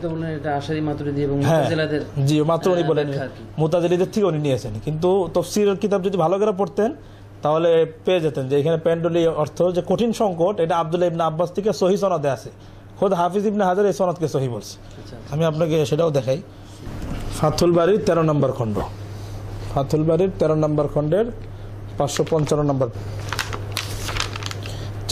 7447 নম্বর বুখারী শরীফের এই হাদিসের অধীনে হাফিজ ইবনে হাজার আসকালানী ফাথুল বারীর 13 নম্বর খণ্ডের 555 নম্বর পৃষ্ঠায় উনি ইয়াউমা ইউকশাফু আন সাকিন, এই যে এখানে উনি উল্লেখ করতেছেন ওয়া আম্মা সাক, আর প্যান্ডলি ফাজা আন ইবনে আব্বাস ফি কওলিহি ইয়াউমা ইউকশাফু আন সাক, যে আব্দুল্লাহ ইবনে আব্বাস রাদিয়াল্লাহু তাআলা আল্লাহ তাআলার এই বক্তব্য যেদিন প্যান্ডলি উন্মুক্ত করা হবে, এই আয়াতের ব্যাখ্যায় আব্দুল্লাহ ইবনে আব্বাস বলেছেন ক্বালা আন শিদ্দাতিন মিনাল আমর, কঠিন যখন ভয়াবহ পরিস্থিতি হবে, মানে এখানে প্যান্ডলি উন্মুক্ত করার অর্থ উনি বলেছেন আন শিদ্দাতিন মিনাল আমর, মানে প্যান্ডলি আল্লাহ তাআলার প্যান্ডলি উন্মুক্ত করা হবে না, মানে এখানে উদ্দেশ্য হলো একটা কঠিন পরিস্থিতি তৈরি হবে। তা আব্দুল্লাহ ইবনে আব্বাস এখানে প্যান্ডলি অর্থ করতেছেন কঠিন সংকট, যেটা আমাদের কিছু কিছু আলেম করেছেন, তিনি ওটাকে খণ্ডন করতেছেন যে এটা ইয়েরা করেছে, জাহামিরা করছে, আশারিরা করছে, কিন্তু এই ব্যাখ্যাটা আব্দুল্লাহ ইবনে আব্বাস করেছেন। এমন আমি প্রথমে বলছি আরবি ভাষায় এই ধরনের ব্যবহার থাকে, এই জন্য আরবি ভাষারও মজবুত জ্ঞান থাকা লাগবে, নয় আপনি যেটা সেটা বলবেন এটা আরবি ভাষায় ব্যবহার নাই। বলে আরব তাকুল কামাতিল হারবু আলা সাকিন ইজা ইশতাদ্দাত, যখন যুদ্ধ খুব ভয়াবহ পরিস্থিতি ধারণ করে তখন আরবরা এই কথা বলে কামাতিল হারবু আলা সাকিন, মানে যুদ্ধ খুব কঠিন, সাক শব্দ আসছে, যুদ্ধ প্যান্ডলের উপর দাঁড়িয়েছে। তো এখানে যুদ্ধের ভয়াবহ পরিস্থিতিকে আরবরা বলে কামাতিল হারবু আলা সাকিন, যুদ্ধ প্যান্ডলের উপর দাঁড়িয়েছে।